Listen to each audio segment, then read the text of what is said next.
వాక్యమైన యేసయ్య, నీ సేవకుని ద్వారా నాతో మాట్లాడండి, నన్ను బలపరచండి, నీకు మరింత దగ్గరగా రావడానికి సహాయం చేయండి. యేసు నామములో అడుగుచున్నాను, ఆమెన్. ఒకసారి మీ ప్రక్కవరకు తిరిగి షేక్ హ్యాండ్ ఇచ్చి మీ టూ అని చెప్పండి. ఒకసారి అందరూ మీ ప్రక్కవరకు తిరిగి షేక్ హ్యాండ్ ఇచ్చి మీ టూ అనండి. మీ టూ అంటే అర్థం ఏంటి? నేను కూడా కదా. ఒకసారి జపాన్ ప్రైమ్ మినిస్టర్, అతని పేరు మోరీ, ఆయన అమెరికాకు ఆహ్వానించబడ్డాడు. జాపనీస్ చాలా తెలివి కలిగిన వారు, జ్ఞానం కలిగిన వారు, కానీ ఎందుకో వారు ఇంగ్లీష్లో చాలా పూర్. ఇంగ్లీష్ మాట్లాడాలంటే చాలా కష్టం వాళ్ళకి. జపాన్ వెళ్తే ఒక 100 మందిని కదిపితే ఒకళ్ళకి కూడా ఇంగ్లీష్ సరిగ్గా రాదు. అయితే Japan prime minister mori white హౌస్కి ఆహ్వానించబడ్డాడు. ఆ టైంలో బిల్ క్లింటన్ అమెరికాను పరిపాలన చేస్తున్న రోజులు అవి. ఒక అమెరికన్ ప్రెసిడెంట్ని కలవడం అంటే ఇట్స్ అన్ ఆనర్, అదొక గౌరవప్రదమైన విషయం. ఈ Japan prime minister bill Clinton గారిని కలవడానికి ఆయన వెళ్ళడానికి ముందు ఆయన టీము ఆయన్ని ట్రైన్ చేశారు ఇంగ్లీష్ మాట్లాడడానికి. వాళ్ళు ఏం చెప్పారంటే, సార్ మీరు ఏం కంగారు పడకండి, 2 పదాలు మీకు నేర్పిస్తాం, అవి సక్సెస్ఫుల్గా ఎక్కడ తప్పు లేకుండా మీరు మాట్లాడండి, ఆ తర్వాత జరిగే కార్యక్రమం అంతా మేము మేనేజ్ చేస్తాం. ఎందుకంటే కొన్నిసార్లు ఆ లాంగ్వేజ్ తెలియని ప్రెసిడెంట్లు ఎవరైనా వేరే వారిని కలిస్తే ఇంటర్ప్రిట్ చేయడానికి టీమ్స్ ఉంటారు, వారు వీరు మాట్లాడుకుంటారు వారికి వచ్చిన భాషలో. ఈ ఇంటర్ప్రిటర్స్ వారి మాటలన్నీ కూడా మరొకరికి చేరవేస్తుంటారు. We will do the rest of the thing, మీరు మాత్రం 2 మాటలు చాలా జాగ్రత్తగా పలకండి అన్నారు. ఏంటది అనగానే, ఆఫ్టర్ రెగ్యులర్ ట్రైనింగ్ ఆ వ్యక్తికి నేర్పించిన 2 పదాలు, మీరు క్లింటన్ గారిని కలవగానే షేక్ హ్యాండ్ ఇవ్వండి. షేక్ హ్యాండ్ ఇవ్వగానే ఆయన మీ వైపు చూస్తారు. అప్పుడు చూడగానే మీరు ఫస్ట్ మాట్లాడాల్సింది హౌ ఆర్ యూ అని అడగండి. ఎందుకంటే యూజువల్గా ఎవరినైనా కలవగానే మీరు ఎలా ఉన్నారని అడుగుతాం కదా, that's how you greet him, how are you అని అడగండి. అక్కడి నుంచి వచ్చే రిప్లై ఎలా ఉంటుందంటే, I'm fine and what about you, నేను బాగానే ఉన్నాను, నువ్వు ఎలా ఉన్నావని ఆయన అడుగుతారు. అప్పుడు మీరు చెప్పాల్సిన మాట మీ టూ. ఏం చెప్పాలా? మీ టూ అంటే నేను కూడా బాగానే ఉన్నాను అని మీరు ఆన్సర్ చెప్పండి. ఈ 2 పదాలు జాగ్రత్తగా మాట్లాడండి సార్, మిగతాదంతా మేము చూసుకుంటాం అన్నారు. ఆయన అన్నాడు, నాకు వదిలేడు మీరు, నేను చూసుకుంటాను అన్నాడు ఆయన. సరే, ఈ లోపల విమానం స్టార్ట్ అయిపోయింది, అమెరికాలో ల్యాండ్ అయిపోయింది, వాషింగ్టన్ డీసీలో. ఆ కాన్వాయ్లో ఆ ప్రైమ్ మినిస్టర్ని వైట్ హౌస్కి తీసుకొచ్చారు. వైట్ హౌస్ చూడడానికి పైకి చాలా చిన్నగా కనబడద్దు, కానీ కింద అండర్ గ్రౌండ్లో చాలా రూమ్స్ ఉంటాయి. ఆయన ప్రెసిడెంట్ గారు ఉండే ఆఫీస్ కావచ్చు, ఆయన ఉండే బస చేసే పరిస్థితి కావచ్చు, ఇవన్నీ అందులో ఉంటాయి. చాలా హై సెక్యూరిటీ జోన్ అది. ఈ ప్రైమ్ మినిస్టర్ లోపల తీసుకురాగానే బిల్ క్లింటన్ గారు కలవడానికి వచ్చారు. వచ్చి రాగానే ఈయన చెప్పాల్సిన మాట హౌ ఆర్ యూ అని అడగాలి. బిల్ క్లింటన్ గారు వచ్చారు, వెంటనే ఈయన షేక్ హ్యాండ్ ఇచ్చాడు. హౌ ఆర్ యూ అనే పదాన్ని మర్చిపోయి హూ ఆర్ యూ అని అడిగాడు. మీరు ఎవరండి అన్నాడు. క్లింటన్ గారికి ఒకసారి కళ్ళన్నీ బైర్లు గమ్మేశాయి. నేను ఎవరినో తెలియకుండా ఎందరో వచ్చావు నువ్వు, అమెరికన్ ప్రెసిడెంట్ తెలియడం అని ఎవరు ఉండరా? ఈయన హౌ ఆర్ యూ అనబోయి ఏమన్నాడు? హూ ఆర్ యూ అన్నాడు. అయితే క్లింటన్ గారు ఆ పరిస్థితిని కొంచెం జాగ్రత్తగా ఆలోచన చేసి, సరే ఈయన ఏమన్నా కొంచెం తడబాటులో ఉన్నాడేమోనని చెప్పి ఆయన కొంచెం జోక్ వేసి కొంచెం అక్కడున్న వాతావరణాన్ని ఆహ్లాదభరితం చేద్దామని చెప్పి ఆయన అన్నాడు, I'm the husband of Hillary Clinton అన్నాడు. నేను హిల్లరీ క్లింటన్ భర్తను అన్నాడు ఆయన. అంటే ఆయన భార్య పేరు Hillary Clinton. So who are you అన్నాడు కదా, I'm the president of America అనాల్సింది పోయి కొంచెం అక్కడ ఉన్న వాళ్ళందరూ నవ్విద్దాం, ఆహ్లాదభరితం చేద్దామని ఆలోచనలో I'm the husband of Hillary Clinton అనగానే 2వ మాట తన్నుకొని వచ్చేస్తుంది ఈయనకి. అదేంటో తెలుసా? ఆల్రెడీ అక్కడ ఉన్న వాళ్ళు చెప్పారు కదా, వాళ్ళ టీము కొన్ని రోజుల పాటు ట్రైనింగ్ ఇచ్చారు ఆయనకి. మొదటి మాట మిస్ అయిపోయాడు కానీ 2వ మాట మిస్ అవ్వకూడదు. I'm the husband of Hillary Clinton అనగానే మీ టూ అన్నాడట ఆయన. ఆ తర్వాత ఆయన పరిస్థితి ఏంటో మనం అర్థం చేసుకోవచ్చు. వచ్చిన కారులో బహుశా వెనక్కి పంపించేది, నువ్వు హిల్లరీ క్లింటన్ భర్తవా నువ్వు? చాలాసార్లు మన జీవితాల్లో కరెక్ట్గా మాట్లాడే చోటే మాట్లాడాం, ఇన్అప్రోప్రియేట్ వర్డ్స్ మాత్రం చాలా గట్టిగా చాలా స్పష్టంగా మాట్లాడుతూ ఉంటాయి కదా. ఇలాంటి హాస్య సంబంధమైన సంగతులు కొన్నిసార్లు జరుగుతూ ఉంటాయి. అందును బట్టి ఎప్పుడైనా మీరు ఎవరితోనైనా మీటు అన్నప్పుడు అటు నుండి ఏమన్నారో ముందు ఆలోచన చేసి అప్పుడు మీరేమనాలా? మీటు అనాలి. ఒకసారి తిరిగి చెప్పండి మళ్ళీ మీటు అనండి. అంటే ఆ ఉద్దేశంలో కదా. Okay, in a good sense. Alright, దేవుని వాక్యాన్ని చదువుకుందాం. ఆదికాండము 2వ అధ్యాయం 8వ వచనం ఈరోజు ధ్యానాంశంగా చదువుకుందాం. Shall we all open our Bibles to the book of Genesis chapter 2 and verse 8? ఆదికాండము 2వ అధ్యాయం 8వ వచనం. దేవుడైన యెహోవా తూర్పున ఏదెనులో ఒక తోట వేసి తాను నిర్మించిన నరుని దానిలో ఉంచెను. అందరూ ఈ మాట చెప్పండి. తాను నిర్మించిన నరుని దానిలో ఉంచెను. దేనిలో ఉంచారట? దానిలోనా? ఏదెను తోటలో. ఆల్రైట్, అది కరెక్ట్ ఆన్సర్.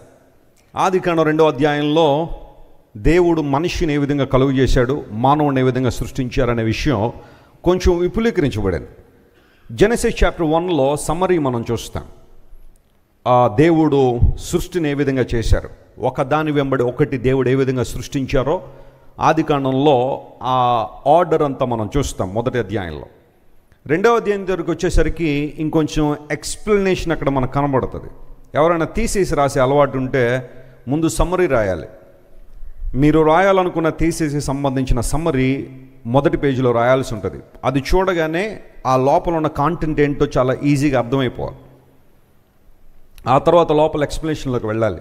మీరు ఆ సమ్మరీలో రాసిన ప్రతి పాయింట్ని ప్రూవ్ చేయడానికి మీరు ఎలాంటి ఆర్గ్యుమెంట్స్ తీసుకున్నారు, ఎలాంటి పాయింట్స్ మీకున్నాయి, ఎలాంటి ఎవిడెన్సెస్ మీకున్నాయి అనేది లోపల ప్రూవ్ చేసుకుంటూ రాయాలి. Just like that Genesis chapter 1 is a summary. Creation అంతా ఎలా జరిగిందనేది చాలా చక్కగా రాయబడింది. అయితే 2వ అధ్యాయం దగ్గరికి వచ్చేసరికి దేవుడు మనిషిని ఏ విధంగా కలుగు చేశారు, మానవుని ఎక్కడ ఉంచారు, అతనికి ఇవ్వబడిన రిసోర్సెస్ ఏంటి, వనరులు ఏంటి, ఆజ్ఞలు ఏంటి, ఇవన్నీ కూడా చాలా విపులీకరంగా 2వ అధ్యాయంలో మనం చూస్తాం. దేవుడు నేల మంటిని తీసి నరుని నిర్మించి అతని నాసికా రంధ్రములో జీవవాయువును ఊదగా మానవుడు ఏమయ్యాడు? జీవాత్మ అయ్యాడు. వాస్తవానికి మనం మట్టి నుండి తీయబడ్డాము అని బైబిల్ సెలవించింది. మనం మంటి వారము అని లేఖనాలు ధృవీకరించాయి. ఆ కారణాన్ని బట్టి ఎవరైనా ఒక వ్యక్తి చనిపోయిన తర్వాత అతను తీసుకెళ్ళి మరలా ఎక్కడ పెట్టేస్తారు? మట్టిలో పెట్టేస్తారు. ఆ మట్టికి మట్టి అయిపోతాడు మనిషి. అయితే మానవుడు మట్టి నుండి బొమ్మగా చేయబడిన తర్వాత దేవుడు మనల్ని అలాగే వదిలిపెట్టేలేదు. మన నాసికా రంధ్రములలో దేవుడు తన జీవవాయువును ఊదగా మనము జీవాత్మయం జీవించాం. దేవుడు ఆ ప్రక్రియ చేయకపోయినంటే మనం కూడా బొమ్మల్లాగా ఉండేవాళ్ళమేమో, విగ్రహాల్లాగా ఉండేవాళ్ళేమో. కానీ దేవుడు మనల్ని విగ్రహాల కన్నా గొప్పగా చేశాడు. ప్రైజ్ ది లార్డ్, హల్లెలూయా. బొమ్మల కన్నా గొప్పగా మనల్ని చేశాడు. విచారం ఏంటంటే, నువ్వు బొమ్మ కన్నా గొప్పోడు అని దేవుడు అంటే, అవే మాకు బొమ్మలే ఎక్కువ అని ఈరోజు చాలామంది వాటిని ఆరాధన చేస్తున్నారు. You are greater and better than an idol. అయితే ఆ నాసిక రంధ్రంలో దేవుడు జీవవాయువును ఊదినప్పుడు మనిషి జీవాత్మ కదలడం ప్రారంభించాడు. ఈ రోజున సైన్స్ కూడా ప్రూవ్ చేసింది, మానవ దేహంలో 52 రకాల మూలకాలు, మట్టిలో దొరికే 52 రకాల మూలకాలు మనిషి దేహంలో ఉన్నాయి.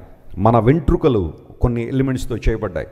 మన పళ్ళు, మన యొక్క చర్మము, బ్లడ్, ఇవన్నీ కూడా రకరకాల పదార్థాలతో చేయబడ్డాయి. అవన్నీ కూడా కాంపోజిషన్ అంతా కూడా సైన్స్ చదువుకున్న వాళ్ళు బాగా తెలుసు. 52 రకాల మూలకాలతో మానవ దేహం నిర్మితమైందని శాస్త్రం కూడా ప్రూవ్ చేసింది. అవన్నీ కూడా మట్టిలో దొరికేవే, మట్టిలో దొరికే ఆ మూలకాలు. దేవుడు మనిషిని ఒక ఉద్దేశంతో కలుగు చేశాడని లేఖనాలు స్పష్టీకరిస్తున్నాయి. God created all of us with a plan and purpose. ఇక్కడ నిర్మించుట అనే మాట ఇంగ్లీష్ బైబిల్లో గాడ్ ఫార్మ్డ్ us అనే మాట ఉంటుంది. దేవుడు మనల్ని రూపించాడట, నిర్మించాడు. సకల సృష్టిని దేవుడు తన మాట ద్వారా కలుగు చేశాడు. మీరు కలగండి అంటే కలిగా. కానీ మానవుని దగ్గరికి వచ్చేసరికి ఒక విలక్షణమైన పద్ధతిని దేవుడు అనుసరించాడు. God made us and he formed us in his image. తన రూపంలో, తన పోలికలో మనల్ని కలుగు చేసుకున్నాడు ఆయన. ఆ ఫార్మింగ్ అనే మాట హిబ్రూలో యట్సార్ అనే పదం వాడారు. యట్సార్ అనే పదానికి అర్థం ఏంటంటే, ఆ పదాన్ని మనం బాగా అర్థం చేసుకోవాలంటే కుమ్మరి గురించి మనం ఆలోచన చేయాలి. ఎ పాటర్ అండ్ ఎ క్లే. ఒక మట్టిని తీసుకుని కుమ్మరి ఆ వీల్ ఉంటుంది, ఆ వీల్ మీద పెట్టి ఆ కుమ్మరి వాని యొక్క ఆ చక్రం మీద ఆ మట్టి ముద్దను పెట్టి తనకు నచ్చినట్టుగా దాన్ని మలుస్తూ ఉంటాడు. తనకు కావలసింది ఏదో, తనకి ఏ పాత్ర కావాలో ముందు ఆయనకు ఒక ఐడియా ఉంటుంది. ఆ పాత్ర ఎలా చేయాలనేది అతనికి తెలుసు. ఆ మట్టిని తీసుకుని ఆ సారె మీద పెట్టి, ఆ చక్రం మీద పెట్టి, ఆ వీల్ మీద పెట్టి, ఆ వీల్ తిరుగుతున్నప్పుడు ఆయన తన చేతులతో దాన్ని తయారు చేస్తూ ఉంటాడు. అది చాలా అద్భుతమైన ఆర్ట్ అనాలి. ఎవరు పడితే వాళ్ళకి ఆ పని రాకపోవచ్చు. కొన్నిసార్లు ఆ కుమ్మరి వాని దగ్గరికి మనం పాటర్స్ హౌస్కి మనం వెళ్తే ఈ దృశ్యాలని మనం చూస్తాం. అక్కడ మట్టి వేసి ఉంటుంది, దాన్ని కొంచెం తీసుకుంటారు, దానిలో రాళ్ళు లేకపోతే ఏమన్నా పుల్లలు అలాంటి ఏమైనా ఉంటే తీసేసి ఆ చక్కని మట్టిని తీసుకెళ్ళి ఆ సారె మీద పెట్టిన తర్వాత ఆ వీల్ తిరుగుతున్నప్పుడే దాని మీద పనిచేస్తాయి. తనకి ఏ రూపం కావాలో, ఎలాంటి పాత్ర కావాలో ముందే ఎదిగిన ఆయన చాలా చక్కగా దాన్ని నిర్మాణం చేస్తాడు. ఫార్మింగ్ అనే మాట, ఎట్సార్ అనే పదానికి కరెక్ట్ మీనింగ్ అదే. ఏ పాటర్ మేకింగ్ ఏ పాట్. ఒక కుమ్మరి ఒక పాత్రను తయారు చేయడం. దేవుడు కూడా మనల్ని అలాగే తన చేతులతో నిర్మాణం చేశారట. మనలందరినీ కూడా తన రూపంలో, తన పోలికలో నిర్మించిన దేవుడు అనే మాట మనం చూస్తున్నాం. మానవుడి రోజున చాలా వాటిని నిర్మాణం చేయాలని ఆశపడుతున్నాడు, కానీ మానవ దేహాన్ని నిర్మించింది ఎవరు? దేవుడే. చూడండి, ఒక మాట నేను మిమ్మల్ని అడుగుతాను. ఒక ఇల్లు మనం కట్టుకున్నాం అనుకోండి, ఆ ఇంట్లో మనం ఉండాలనుకుంటామా లేదా? ఇల్లు కట్టేసి తాళాలు వేసేసుకుని ఆ రోడ్డు మీద ఎవరైనా నివసిస్తారా? ఇల్లు కట్టుకున్నాం, ఒక 2 అంతస్తులు లేదా 3 అంతస్తులు ఇల్లు కట్టుకున్నాం, చాలా చక్కగా పెయింటింగ్స్ వేసాం, లోపల ఇంటీరియర్స్ కూడా చాలా ఖర్చు పెట్టాం, చాలా చక్కని వస్తువులు దానిలో ఉన్నాయి. అంతా అయిపోయినంత తాళం వేసి నేను రోడ్డు మీద ఉంటానంటే ఏమంటారు? అయితే నువ్వు పిచ్చోడు ఉన్నాయి ఉండాలి, లేకపోతే ఇంకోది ఏదైనా కారణం, బలమైన కారణం ఏదైనా ఉండాలి. అంతే కదప్ప ఇల్లు కట్టుకుని దానిలో ఉండాలి అని ఆశిస్తాం, కానీ ఇల్లు కట్టుకున్న తర్వాత ఆ పక్క సందులో నివసించాలని మనం ఆశపడం కదా. దేవుడు మనల్ని ఎందుకు నిర్మాణం చేశారు అంటే మనలో ఉండడానికి, మనతో సహవాసం చేయడానికి. ఆయన మనతో ఒక సంబంధాన్ని కలిగి ఉండాలని, ఆత్మీయ బంధాన్ని కలిగి ఉండాలని దేవుడు ఆశించాడు. అందును బట్టే ఆయన రూపంలో, ఆయన పోలికలో మనల్ని చేసుకున్నారు. ఆ ఉద్దేశం నువ్వు నెరవేర్చకపోతే, ఆ పర్పస్ నువ్వు తెలుసుకోకపోతే, నీ జీవితంలోకి ఎన్నున్నా వాటి వలన ప్రయోజనం లేదు. బైబిల్ సెలవిస్తూ ఉంది, దేవుడు ఒక ఉద్దేశ ప్రకారం నిన్ను నన్ను నిర్మాణం చేశారు, నిర్మించారు. ఒక కుమ్మరి ఒక పాత్రను చేసినట్టుగానే ఒక ఉద్దేశంతో దేవుడు మనల్ని చేశాడు. ఈ ఎట్సార్ అనే మాట ఎంటైర్ బైబిల్లో 62 చోట్ల మనకు కనబడుతుంది. ఎస్పెషల్ ఇన్ ద ఓల్డ్ టెస్ట్మెంట్లో, పాత నిబంధనలో 62 చోట్ల. పాత నిబంధన హిబ్రూలో రాయబడింది కదా. మరొక చోట అంటాడు కీర్తనకారుడు, ప్రభువా నీ చేతులు నన్ను నిర్మించాయి అన్నాడు. 119వ కీర్తన మనం చదివితే, నీ చేతులు నన్ను ఏం చేశాయి? నిర్మించాయి అన్నాడు. మానవుడు కోతిలో నుండి వచ్చినవాడు కాదు. చాలామంది ఈ రోజుల్లో విపరీతమైన జ్ఞానాన్ని సంపాదించి పేరు వెనకాల 2-3 PhDలు ఉంటాయి. అదేంటో కానీ వారు జీవపరిణామ సిద్ధాంతాన్ని గట్టిగా నమ్మేవాళ్ళు ఉంటారు. నాస్తికులు ఉంటారు చూడండి, ఈ రోజున దేవుడు ఉన్నాడు అని నిరూపణ చేయండి అని రోడ్ల మీదకి వచ్చి అనేక మందిని ఇబ్బంది పెట్టేవాళ్ళు అందరూ కూడా మ్యాక్సిమం నమ్మేది ఏంటంటే మానవుడు కోతి నుండి వచ్చాడని. అలా చెప్పేస్తే దేవుని యొక్క ఉనికిని ప్రశ్నించవచ్చు అనేది వారికి ఆలోచన. మరి కోతి ఎక్కడి నుండి వచ్చింది అంటే మరొక ఆన్సర్ ఏదో, అవి ఎక్కడి నుండి వచ్చాయి అంటే మరొక ఆన్సర్ ఏదో, అది ఎక్కడి నుండి వచ్చింది అంటే మరొక ఆన్సర్ ఏదో. ఆఖరికి ఆ లింక్ అంతా మనం తీసుకుని వెళ్తే వారు చెప్పే మాట ఏంటంటే, పూర్వదినాల్లో కొన్ని వేల సంవత్సరాల క్రితం లేదా కొన్ని కోట్ల సంవత్సరాల క్రితం బిగ్ బ్యాంగ్ అనేది జరిగింది, అక్కడ నుంచి సమస్తం వచ్చిందని అక్కడ వరకు వెళ్ళి అక్కడ ఆగిపోతారు.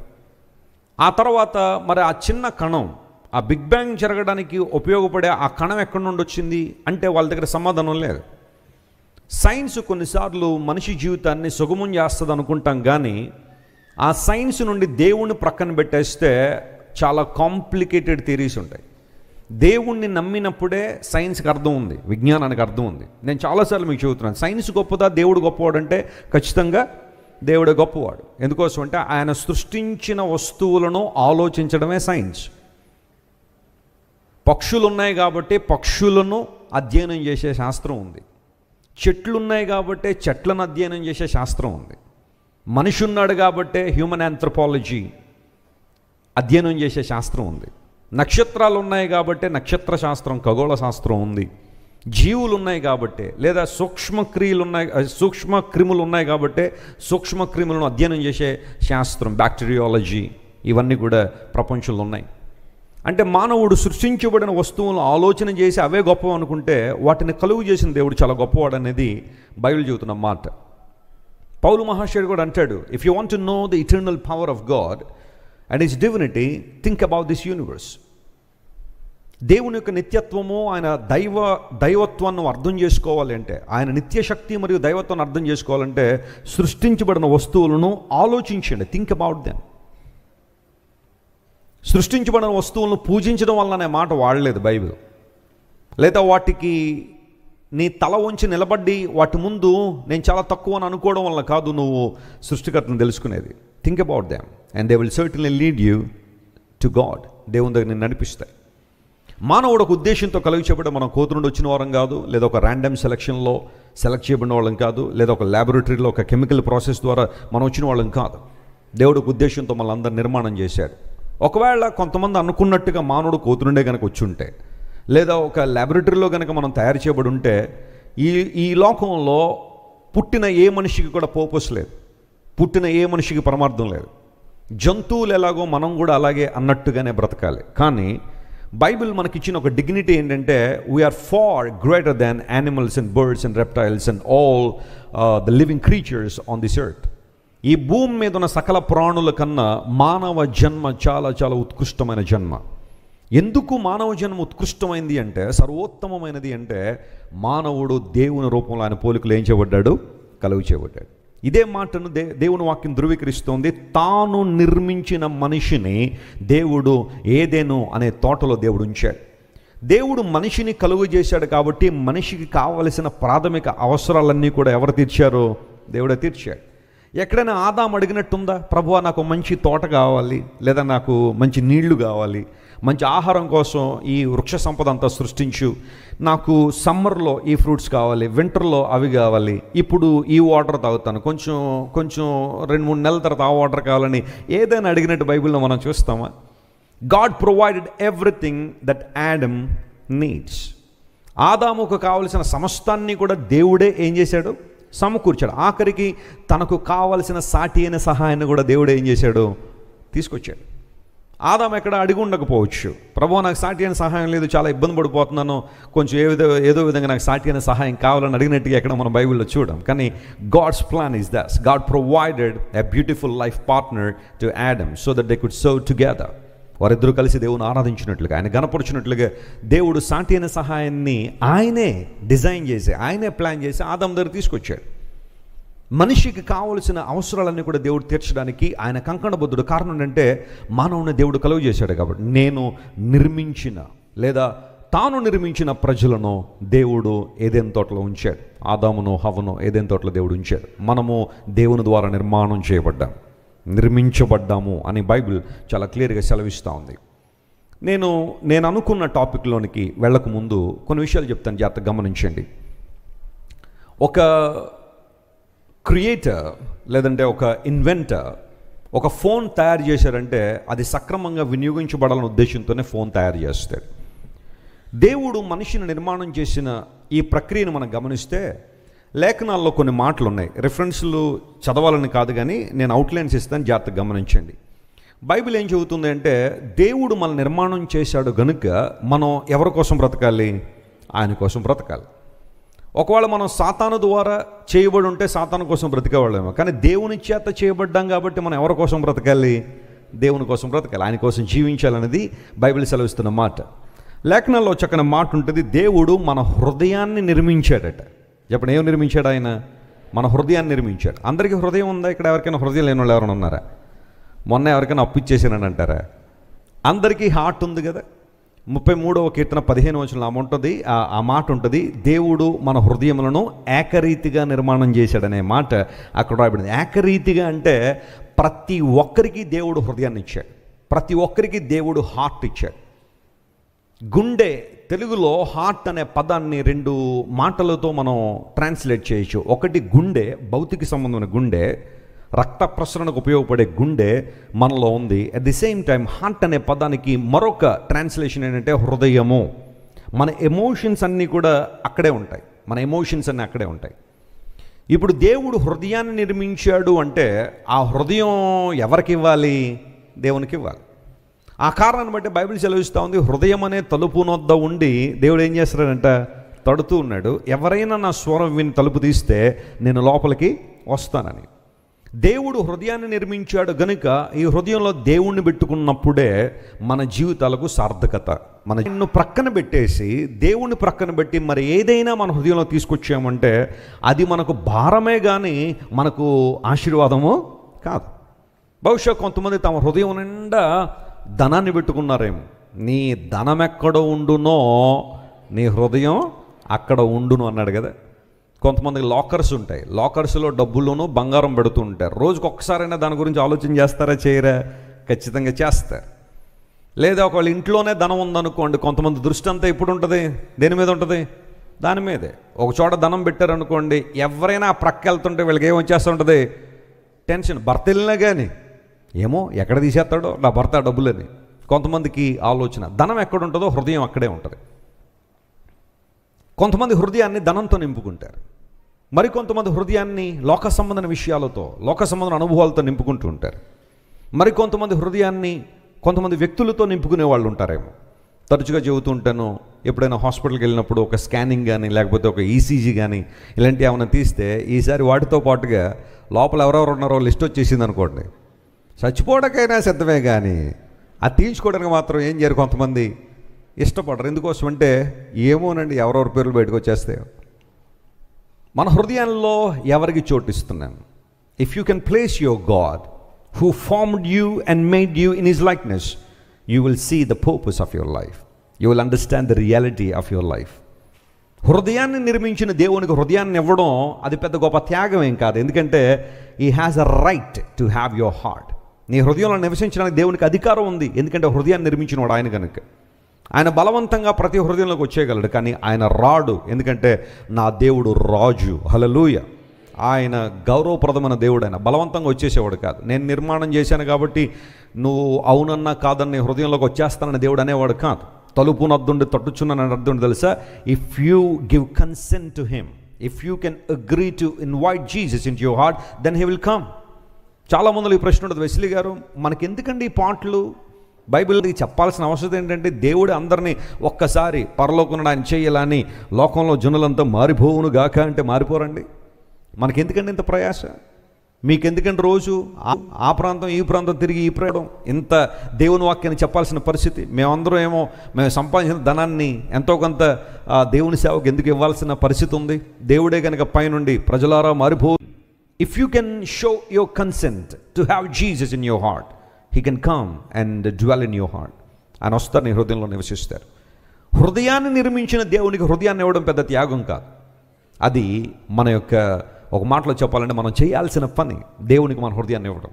ఒకవేళ ఎంతవరకు నీ హృదయాన్ని వారికి వీరికి ఇచ్చి నష్టపోయావేమో, ఈరోజు యేసయ్యకి ఇచ్చే ఆ హృదయాన్ని ప్రభు నేను రూల్ చేస్తాడు. ఆయన సరైన విధానాన్ని నడిపిస్తాడు.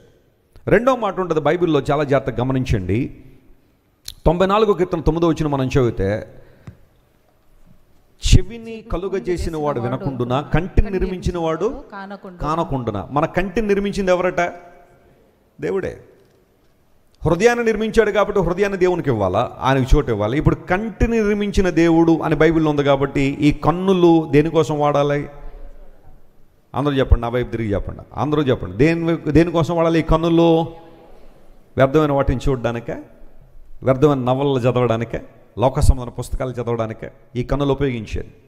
అదేంటో కానీ కొన్నిసార్లు కళ్ళు లేనివారు బెయిలీ లిపిలో చాలామంది బైబిల్ చదివేస్తున్నారు. రోజు 3 లేదా 4 అధ్యాయాలు. కళ్ళున్న మనం బైబిల్ చదివి ఎంతకాలం అయింది? దేవుని వాక్యాన్ని పరిశీలన చేసి ఎంతకాలం అయింది? చాలాసార్లు మనకున్న ఆధిక్యతలు మనం సరిగా వినియోగించలేకపోతున్నాం. కంటిని చాలామంది వ్యర్థమైన వాటి కోసం వినియోగించే వాళ్ళు ఉన్నారు. టీవీ ఆన్ చేస్తే 23 గంటలు టీవీ చూసేవాళ్ళు ఉన్నారు, లేదా 20 గంటలన్నా టీవీ చూడడానికి ఇష్టమే. కానీ ఒక్క 5 నిమిషాలు బైబిల్ చదివేసరికి చాలా చదివేసానన్న ఫీలింగ్ వస్తుందో, లేకపోతే బైబిల్ చదువుంటే అర్థం కావట్లేదు అనిపిస్తుందో బైబిల్ ప్రక్కన పడేసేవాళ్ళు చాలామంది ఉంటారు. కంటిని నిర్మించిన దేవుడు నీ కంటి మీద అధికారం కలిగిన వాడు. ఆయనకి నీ కన్నును సమర్పించాలి. అంటే కన్నును తీసి ఇచ్చామన్న ఉద్దేశం కాదు, కానీ దేవునికి సంబంధించిన వాక్యాలు, దేవునికి సంబంధించిన మాటలు మనం వింటూ ఉన్నప్పుడు లేదా వాటిని చదువుతున్నప్పుడు దేవుని కార్యాలు స్పష్టంగా మనం చూస్తాం. దావీదున దావీదు అదే అంటాడు, ప్రభువా నీ ధర్మశాస్త్రంలో ఆశ్చర్యకరమైన సంగతులు గ్రహించినట్లుగా నా కన్నులను నువ్వేం చేయి, తెరవచేయండి ప్రభువా. 119వ కీర్తన 18వ వచనంలో మాట ఉంటుంది కదా, ధర్మశాస్త్రాన్ని గ్రహించినట్లుగా నా కన్నులు తెరవచేయి. Even before you open your Bible can you pray like this. దేవుని వాక్యాన్ని తెరవక మునిపే నువ్వు ప్రార్థన చేయగలవా? ప్రభువా నీ లేఖనాన్ని నేను తెరుస్తున్నాను, this is your word, I truly believe ఈ మాటల్లో ఉన్న మాధుర్యాన్ని నేను అర్థం చేసుకోవాలి, వాక్య సత్యాలు నేను తెలుసుకోవాలి, నా కన్నులు తెరవచ్చేమని ప్రార్థనాపూర్వకంగా దేవుని వాక్యాన్ని మీరు ఓపెన్ చేయగలిగితే చదవబడిన వాక్య భాగాలే కావచ్చు. నేను ఇప్పటికి బైబిల్ చాలా సార్లు చదివాను, కానీ ఎన్నిసార్లు చదివిన మరలా ఏదో ఒక నూతనత్వం బైబిల్లో. మీరు ఏదైనా ఒక నవల 1-2 సార్లు చదవండి, బోరు కొట్టేస్తుంది, ఇంక మళ్ళీ చదవబుద్ధి అవ్వదు. కానీ బైబిల్ అలాంటిది కాదు. It's a daily bread. ప్రతిరోజు మీరు ఆ గ్రంథాన్ని చదువుతూ ఉండగా దేవుని వాక్యం మిమ్మల్ని ఆయన రూపంలోనికి, ఆయన పోలికలోనికి షేప్ చేస్తూ ఉంటుంది. కంటిని నిర్మించాడు, హృదయాన్ని నిర్మించాడు కాబట్టి హృదయంలో ఉండాలనుకున్నాడు ఆయన. కంటిని నిర్మించాడు కాబట్టి ఈ కంటిని పరిశుద్ధమైన వాటిని, పవిత్రమైన వాటిని చూడాలని దేవుడు ఆశిస్తున్నాడు. మరొక మాట ఉంటుంది దేవుని వాక్యంలో మనం చూస్తే 40వ కీర్తన 6వ వచనం చదివితే దేవుడు చెవిని నిర్మించాడనే మాట అక్కడ ఉంది. దేవుడు ఏమి నిర్మించాడట? ఆయన చెవిని నిర్మించాడు. కీర్తన గ్రంథం 40వ కీర్తన 6వ వచనంలో, బలులనైన నైవేద్యాలను కోరట్లేదు, నీవు నాకు చెవులు ఏం చేశావు? నిర్మించావు. హృదయాన్ని నిర్మించాడు, హృదయంలో ఉండాలనుకున్నాడు. కంటిని నిర్మించాడు, ఆయన పవిత్రమైన వాటిని మనం చూడాలని ఆశిస్తున్నాడు. మూడవది ఆయన ఏమి నిర్మించాడట? ఆయన చెవులు నిర్మించాడట. ఎందుకు ఈ చెవులు నిర్మించాడంటే, వినండి ఉల్లాసంగా ఉత్సాహంగా అని చెప్పి ఎఫ్ఎంలో వచ్చే సినిమా పాటలు వినమని కాదు, ఈ చెవులు దేవుడు మనకిచ్చింది. కొంతమంది కారులో వెళ్ళేటప్పుడు ఎఫ్ఎం ఆన్ చేసేసి సినిమా పాటలు వింటూ ఉంటారు. ఎవరో తెలియకుండా కారు ఎక్కేసి, అదేంటి బ్రదర్ సినిమా పాటలు వస్తున్నాయి, మనకి తెలియదండి ఇవన్నీ, ఈ టెక్నాలజీ ఏంటో మనకు తెలియదు, మన కారు ఎక్కగానే ఆన్ అయిపోద్దండి అంటాడు. మళ్ళీ నువ్వు కారు ఎక్కగానే నీకు తెలియకుండా ఆన్ అయిపోతున్నాయి, అవి ఫోన్లో ఆన్ అయిపోయినాయి, ఆఫ్ చేయలేవు నువ్వు. మనకేం తెలియదు అన్నట్టుగానే బిహేవ్ చేస్తాం కొన్నిసార్లు. టెక్నాలజీ అలాగ ఆన్ అయిపోతూ ఉంటుందండి. దేవుడు నీకు ఇచ్చిన చెవులు ఎందుకోసం ఉపయోగిస్తున్నావు? వేటి కోసం వినియోగిస్తున్నావు? నీ చెవులను దేవుని వాక్యం వినడానికి, పవిత్రమైన వాటిని వినడానికి నీ చెవులు ఉపయోగిస్తున్నావా? కొంతమంది గాసిప్స్ వినడానికి చెవులు ఉపయోగిస్తారు. వాక్యం పట్ల వారికి ఆసక్తి ఉండదు, కానీ ఎవరి మీదన్నా చెప్పండి ఏమన్నా, మీరు 2 గంటలైనా కానీ ఆసక్తిగా వింటారు. ప్రక్కింటి వాళ్ళ గురించి చర్చా కార్యక్రమం కనుక మొదలు పెడితే 6 గంటలు దాటేసిన బోరు కొట్టదు. ఆ గాసిప్స్ అంటే చాలా ఇష్టం. ఆ సహోదరి అలా అంట కదా, ఈ బ్రదరు ఇలా అంట కదా, మొత్తం ఊరోళ్ళ గురించి అన్నీ కావాలి కొంతమందికి. ఆ డేటా ట్రాన్స్ఫర్ అయిపోతూ ఉండాలి. అది ఎంతసేపు అయినా కానీ బోరు కొట్టదు చాలామందికి. దేవుడు మనకి చెవులను ఎందుకు ఇచ్చాడు అంటే ఆయన మాటలు వినడానికి కదా. యాకోబు అనే దైవజనుడు అంటాడు, మీరందరూ కూడా వినడానికి ఎలా ఉండాలి చెప్పండి? వినడానికి ఎలా ఉండాలి? వేగిరపడాలి, కోపించడానికి నిదానించాలి, మాట్లాడడానికి నిదానించాలి అన్నాడు. మనం క్వైట్ ఆపోజిట్ చేస్తూ ఉంటాం, రివర్స్లో వెళ్తుంటాం. ఎప్పుడు కూడా కోపించడానికి మనకేముండదు చెప్పండి? నిదానం ఉండదు. ఎప్పుడు పడితే అప్పుడు కోపం వస్తుంది మనకి. మళ్ళీ వచ్చి అంటాం, నేను ముక్కు సూటు మనిషిని అంతే, నాకు కోపం వస్తుంది, ముక్కు మీద ఉంటుంది కోపం అని. అదేదో పెద్ద గొప్ప విషయంలో చెప్పుకుంటారు, ముక్కు మీద కోపం ఉంటుందంట కొంతమందికి. ఏది పడితే అది అనేస్తారు. ఏ మాటలంటే ఆ మాటలు అనేసి అందరినీ గాయపరుస్తుంటారు. జాగ్రత్త గమనించి, నువ్వు మాట్లాడే మాటలు, కోపంలో నువ్వు అనే మాటలు, ఆ కోపం కొంతసేపటి తర్వాత తగ్గిపోద్ది, ఆ హీట్ ఎక్కువసేపు ఉండదు.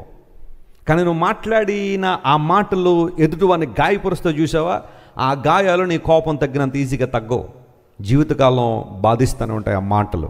Control yourself when you are in anger. నువ్వు కోపంలో ఉన్నప్పుడు నీ మాటలు చాలా జాగ్రత్త కంట్రోల్ చేయాలి.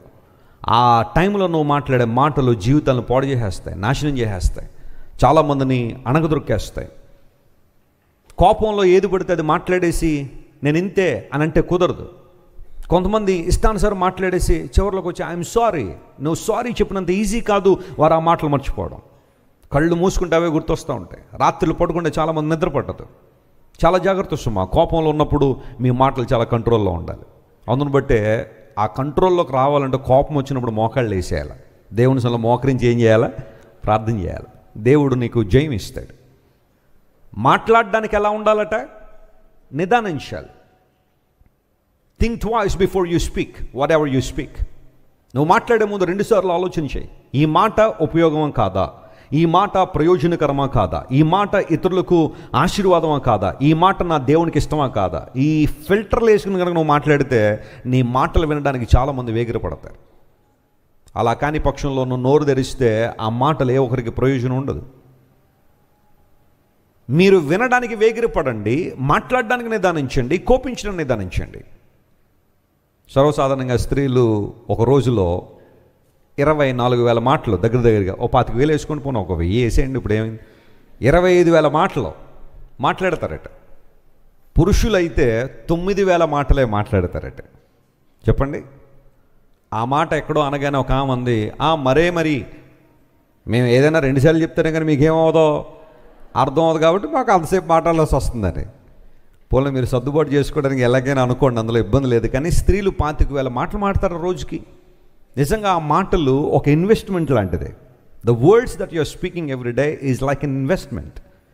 ఆ మాటలు మరలా నీకు తిరిగి వస్తాయి, వెనక్కి వచ్చేస్తాయి, ఎక్కడికి వెళ్ళవు.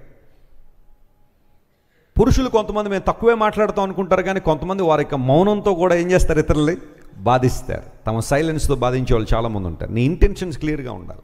బైబిల్ అదే చెబుతా ఉంది. హృదయాన్ని నిర్మించాడు, హృదయంలో ఉండాలనుకుంటున్నాడు. చెవిని నిర్మించాడు దేవుడు, ఆ చెవుల ద్వారా మనం ఏ మాటలు వినాలని. ఎందుకంటే వినుట వలన ఏం కలుగుద్ది అన్నాడు, విశ్వాసం. నువ్వు విశ్వాసంలో బలపడాలంటే ద ఫస్ట్ కీ ఏంటి అంటే, ఫస్ట్ ప్రిన్సిపల్ ఏంటి అంటే కీప్ లిస్నింగ్ గాడ్స్ వర్డ్. నువ్వు ఎంత ఎక్కువగా దేవుని మాటలు, పరిశుద్ధమైన దేవుని మాటలు వింటూ ఉంటావో అంతగా విశ్వాసంలో అభివృద్ధి చెందుతూ ఉంటావు. ఒకవేళ నీ జీవితంలో పతనం అయిపోవాలన్నా సరే, చెడ్డ మాటలు, వ్యర్థమైన మాటలు ఎక్కువగా వినేవాళ్ళు చూడండి దేవుని దూరం అయిపోతుంటారు. ప్రభువులో బలంగా ఉన్నవాడు దేవుని మాటలు ఎక్కువగా వింటున్నప్పుడు విశ్వాసంలో బలపడతాడు. అలా కాని పక్షులు ఈ రోజున యూట్యూబ్ ఆన్ చేయగానే వ్యర్థమైన మాటలన్నీ కూడా, వ్యర్థమైన డిబేట్లన్నీ, 5 పైసలు ఉపయోగం లేదు వాటి ద్వారా. కొంతమంది అవేదో గొప్ప విషయాలు అన్నట్టుగా టైటిల్స్ చూసి ఆన్ చేసేసి ఇంకొంతకాలానికి వారు కూడా అలాంటి పరిస్థితులే. ఒక రెబలియస్ మైండ్, తిరుగుబాటుతన, దేవుని వాక్యం పట్ల ఇంకేది చదివిన ఒక అనుమానం, ఏది చదివిన ఒక డౌట్లను తీసుకొచ్చే బోధలు కొన్ని ఉంటాయి. ప్రతి దాన్ని విమర్శించే బోధలు ఉంటాయి చూసారా. వాళ్ళు పరలోకానికి వెళ్ళినా కూడా అక్కడ కూడా చాలా లోపాలు కనిపెట్టాలని ప్రయత్నం చేసేవాళ్ళు కొంతమంది ఉంటారు. పైత్యం పెరిగిపోయి ఉంటుంది కొంతమందికి. అలాంటి బోధలు వినేవాళ్ళు చూడండి ఎప్పుడు కూడా వాళ్ళకి ఏది నచ్చదు, ఇంకా ఏ బోధ వాళ్ళకి నచ్చదు. దేవుని వాక్యాన్ని తీసుకోరు వాళ్ళు, క్లోజ్ చేసేస్తారు మైండ్. ఎప్పుడు కూడా వాక్యాన్ని తీసుకుని బాగుపడదాం ఆలోచన చాలామందిలో ఉండదు. ఎప్పుడు కూడా విమర్శనాత్మకమైన ధోరణిలోనే సమస్తాన్ని చూస్తూ ఉంటారు. నువ్వు ఏ విధంగా దేవుని పొందవు. సద్విమర్శ తప్పు నేను అంటలేదు, పాజిటివ్ క్రిటిసిజం అనేది చాలా మంచిదే. కానీ కొన్నిసార్లు డిస్ట్రక్టివ్ క్రిటిసిజంలోకి వెళ్ళి చాలామంది జీవితాలు పాడు చేస్తున్నారు. చాలామంది వ్యర్థమైన వాటన్నిటినీ కూడా విమర్శించి బ్రతుకులు పాడు చేసేవాళ్ళు బయలుదేరారు. అలాంటి వారి విషయంలో జాగ్రత్తగా ఉండాలి. యూట్యూబ్లో ఏదో టైటిల్ బాగుంది కదా అని చెప్పి, లేదంటే థంబ్నెయిల్ బాగుంది కదా అని చెప్పి క్లిక్ చేసి ఆ మాటలు విని నీ విశ్వాసాన్ని కలుషితం చేసుకోవద్దు. Keep listening God's word. నీ భక్తిని, విశ్వాసాన్ని, ప్రేమను, దేవుని పట్ల నీకున్న ఆధ్యాత్మికతను పెంపొందించే బోధలు వినడానికి నేర్చుకోండి. అప్పుడు మీ జీవితంలో ఆధ్యాత్మిక దీవెనలు ఉంటాయి. వినడానికి వేగిరపడాలి, మాట్లాడడానికి ఏం చేయాలా, నిర్ణయించాలి. యూజువల్గా దేవుడు మనకి పంచేంద్రియాలు ఇచ్చారు. చెప్పండి, ఎన్ని ఇచ్చారు ఇంద్రియాలు? 5 ఇంద్రియాలు. బైబిల్లో ఒక మాట ఉంటుంది, సాధకం చేయబడిన ఇంద్రియాలు అన్నాడు. అంటే ట్యూన్ చేయబడిన సెన్సెస్, ఎక్సర్సైజ్ చేయబడిన సెన్సెస్. దేవుడు మనకిచ్చిన పంచేంద్రియాలు. చెప్పండి, పంచేంద్రియాలు ఎన్ని? మరి దానికోసం ఆలోచిస్తారు చెప్పండి. అందులోనే ఆన్సర్ ఉంది కదా. పంచ అంటే 5 పంచేంద్రియాలు. చెప్పండి, మొట్టమొదటిగా కన్ను, ముక్కు, చెవులు, నాలుక, నోరు కాదు నాలుక, ఆ తర్వాత చర్మం. ఈ 5 కూడా ఏంటి చెప్పండి? పంచేంద్రియాలు, 5 సెన్సెస్ ఇంగ్లీష్లో. ఇవి ఎందుకు దేవుడు మనకి ఇచ్చాడంటే we acquire knowledge with the senses. చూడడం ద్వారా, వినడం ద్వారా, టేస్ట్ చూడడం ద్వారా, ఆ తర్వాత ఫ్రాగ్రెన్స్ వాసన చూడడం ద్వారా, ఆ తర్వాత చర్మము తాకడం ద్వారా మనకి నాలెడ్జ్ అనేది, విషయాన్ని మనం సంగ్రహిస్తూ ఉంటాం. ఈ 5 చాలా చాలా ప్రాముఖ్యమైనవి. ఒక మాట చెప్పాలంటే ఈ 5 కూడా మన యొక్క జీవితానికి ఇన్పుట్స్ లాంటివి, లేదంటే ఒక డోర్ లాంటివి అన్నమాట. ఏదైతే మనం తీసుకున్నాం వీటి ద్వారా అవి మన జీవితాన్ని శాసిస్తూ ఉంటాయి. కొంచెం అచ్చ తెలుగులో చెప్పుకోవాలనుకుంటే చాలామంది ఇక్కడ తెలుగు పండితులు చాలామంది ఉన్నారు కదా. నేను చెప్తాను ఒక్కొక్క మాట, మీరు అదేంటో చెప్పాలా. దేవుడు మనకిచ్చిన పంచేంద్రియాలు. మొట్టమొదటిగా ఘ్రాణేంద్రియము అన్నారు. చెప్పండి, ఏమన్నారు దీన్ని? ఘ్రాణేంద్రియం అంటే చెప్పండి, తెలుగు అందరికి తెలుగు వచ్చు కదా. ఘ్రాణేంద్రియం అంటే ఏంటి చెప్పండి? ముక్కు కదా. ఘ్రాణము, ఆఘ్రాణించడం అంటే వాసన చూడడం. సో ఘ్రాణేంద్రియం, ముక్కును ఘ్రాణేంద్రియం అంటారు. మీరు ఎవరైనా రేపొద్దున్న ఎక్కడికైనా వెళ్ళి నా ఘ్రాణేంద్రియము బాగుగా పరిచయించున్నది అని చెప్పండి. ఏదైనా పెర్ఫ్యూమ్ షాప్లోకి వెళ్ళినప్పుడు ఓకే, ఘ్రాణేంద్రియం అంటే ముక్కు. ఆ తర్వాత చక్షురింద్రియము. చక్షువులు అంటే ఏంటి అమ్మా? మాట్లాడలేదు కొంతమంది. చక్షువులు అంటే కళ్ళు. Okay, ice. కళ్ళకు చాలా పర్యాయ పదాలు ఉన్నాయి. చక్షువులు అంటే కళ్ళు. ఆ తర్వాత కొంతమంది సులోచన అనే పేరు పెట్టుకుంటారు. లోచన్ అంటే కళ్ళు అన్నవాడు, దృష్టి, చూడడం. ఆల్రైట్. ఆ తర్వాత కొంతమందికి ఈ పేర్లు ఉంటాయి. మీనాక్షి అనే పేరు ఉండదు. అక్షి అంటే కళ్ళు కదా, మీనా అంటే చేప, చేప లాంటి కళ్ళు కలిగింది అని అర్థం. ఇలాంటివన్నీ చాలా ఉన్నాయి. చక్షురింద్రియం అంటే కళ్ళు. ఆ తర్వాత రసనేంద్రియము అంటే బాగా రసాలు తీసుకుని ఆ మాటకు బాగానే చెప్పేశారు. నాలుక, దేవుడు మనకిచ్చిన టంగ్, ఆ టేస్ట్ చూడడం. అంగిలితో ఆ టంగ్ కలిసినప్పుడు ఆ టేస్ట్ మనకు తెలుస్తుంది కదా. So we can taste things. రసనేంద్రియం అంటారు. ఆ తర్వాత శ్రోత్రోంద్రియము అంటే శ్రోతలు అంటారు కదా. శ్రోతలు అనే మాట దేనికి వాడతారు? చెవులు. శ్రోతలకు నమస్కారం. ఈ చల్లని సాయంకాలం వేళ మీరందరూ ఈ సంగీత కార్యక్రమానికి వచ్చారంటారు, చూసారా? ఆ శ్రోతలు అంటే చెవులు అన్నమాట. దేవుడు మనకిచ్చిన ఆ చెవులు దేవుని మాటలు వినాలని. చివరిలో త్వగింద్రియము అంటారు. త్వగింద్రియం అంటే చర్మం. త్వచము అనే మాట మీరు వాన ఉంటారు కదా, చర్మము. త్వగింద్రియము అనగా చర్మం. ఈ ఐదింటిని దేవుడు మనకి ఎందుకు ఇచ్చాడంటే వీటి ద్వారా మనం తీసుకునే ఇక ఒక మాటలో చెప్పాలని మనం లోపలికి తీసుకునే అంశాలే మన జీవితాన్ని శాసిస్తూ ఉంటాయి. వినే విషయాల్లో జాగ్రత్త, చూసే విషయాల్లో జాగ్రత్త, మాట్లాడే విషయాల్లో జాగ్రత్త, ఆలోచన చేసే విషయాల్లో జాగ్రత్త. మనం కలిగి ఉన్నప్పుడు ఆశీర్వాదాన్ని పొందుతాం. దేవుడు తాను నిర్మించిన మనిషిని, హృదయాన్ని నిర్మించిన దేవుడు మనలో ఉండాలనుకుంటున్నాడు. చెవులు నిర్మించిన దేవుడు శ్రేష్టమైన వాటిని వినాలని దేవుడు ఆశిస్తున్నాడు. కంటిని నిర్మించిన దేవుడు మనం ఆ కళ్ళతో మంచి విషయాలను చదవాలి, చూడాలని దేవుడు ఆశిస్తున్నాడు. అలా ఆశించడం తప్పంటారా? ఖచ్చితంగా కాదు. ఎందుకంటే దేవుడు మనల్ని నిర్మాణం చేశాడు కాబట్టి ఆయన వాటిని ఆశిస్తున్నాడు. అయితే ఈరోజు నేను హైలైట్ చేయాలనుకున్న అంశం ఏంటంటే దేవుడు మనల్ని నిర్మించాడు గనుక ఆయన మనకి ఎలాంటి ప్రయోజనాలు చేకూర్చాలని ఆశపడుతున్నాడు. దేవుడు మనల్ని నిర్మించాడు గనుక ఆయనకు మనకు ఎలాంటి ఆశీర్వాదాలు ఇవ్వాలని కోరుతున్నాడు, ఎలాంటి ఆధ్యాత్మిక దీవెనలు ఇవ్వాలని ఆశిస్తున్నాడు అనేది లేఖనాల నుంచి మూడే విషయాలు మీతో మాట్లాడతాను. నా ప్రసంగాలు ఎప్పుడు 3 అంశాల మీద ఉంటే మీరు ఈజీగా గుర్తుపెట్టుకుంటారని 3 అంశాలు చెప్తాను. జాగ్రత్తగా గమనించండి. మనల్ని నిర్మించిన దేవుడు మన పట్ల ఎలాంటి ప్రణాళిక కలిగి ఉన్నాడు. This is what I would like to emphasise today. What kind of plans and what kind of wonderful plans that God has in our lives, because He is our creator God. He formed us and He made us. ఆయన మనల్ని కలుగు చేశాడు, మనల్ని నిర్మించాడు కనుక ఆయన ఎలాంటి ఉద్దేశాలు మన పట్ల కలిగి ఉన్నాడో లేఖనాలను చూద్దాం. పరిశుద్ధ గ్రంథంలోంచి ఈ మాటలు నేను చెబుతాను. బైబిల్లో జాగ్రత్తగా ఆలోచన చేస్తే మొట్టమొదటి మాట నేను చెప్పాలనుకున్న మాట, మనల్ని నిర్మించిన వాడు మనల్ని విమోచించడానికి ఇష్టపడుతున్నాడు. స్తోత్రం చెప్దాం. హల్లెలూయా. నిర్మించిన వాడు విమోచించడానికి ఇష్టపడుతున్నాడు. 43వ అధ్యాయం యెషయా గ్రంథం 1వ వచనం చదువుతున్నాం.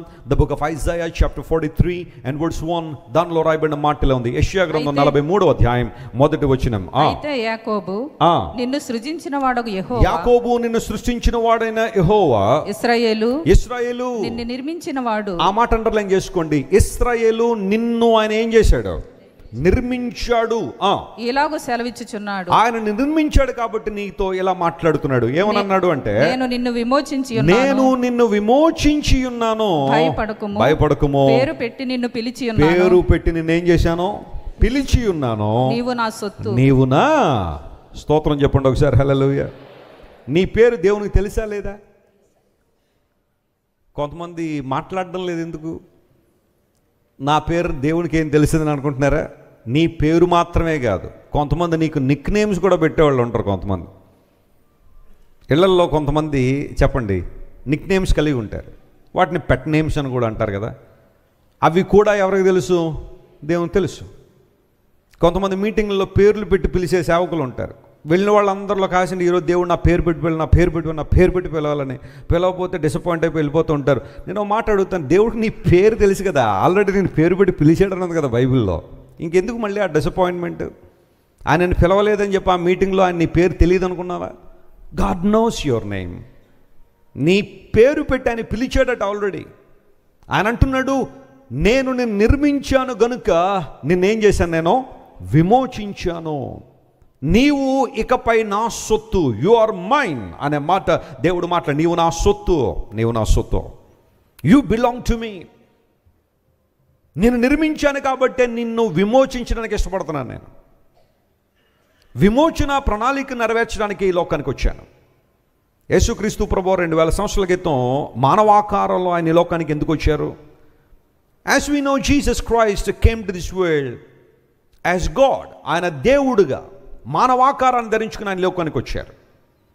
యేసు ప్రభు జీవితాన్ని జాగ్రత్తగా మనం పరిశీలన చేస్తే క్రిస్టియన్ థియాలజీలో ఒక పదాన్ని మనం ఎక్కువగా వింటూ ఉంటాం. నేను చాలాసార్లు చెబుతూ ఉంటాను ఈ పదాన్ని, మీలో రాసుకునే వాళ్ళకి ఈ విషయాలు తెలుసు. హైపోస్టాటిక్ యూనియన్ అని థియాలజీలో ఒక పదం ఉంటుంది. హైపోస్టాటిక్ యూనియన్ అంటే అర్థం ఏంటంటే, యేసుక్రీస్తు ప్రభు గురించి ఆ మాట వాడుతూ, Jesus Christ is fully God and fully man.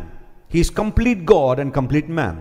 ప్రపంచంలో ఈ అద్భుతమైన యూనియన్, ఈ అద్భుతమైన సమైక్యత కలిగిన వారు ఎవరు లేరు.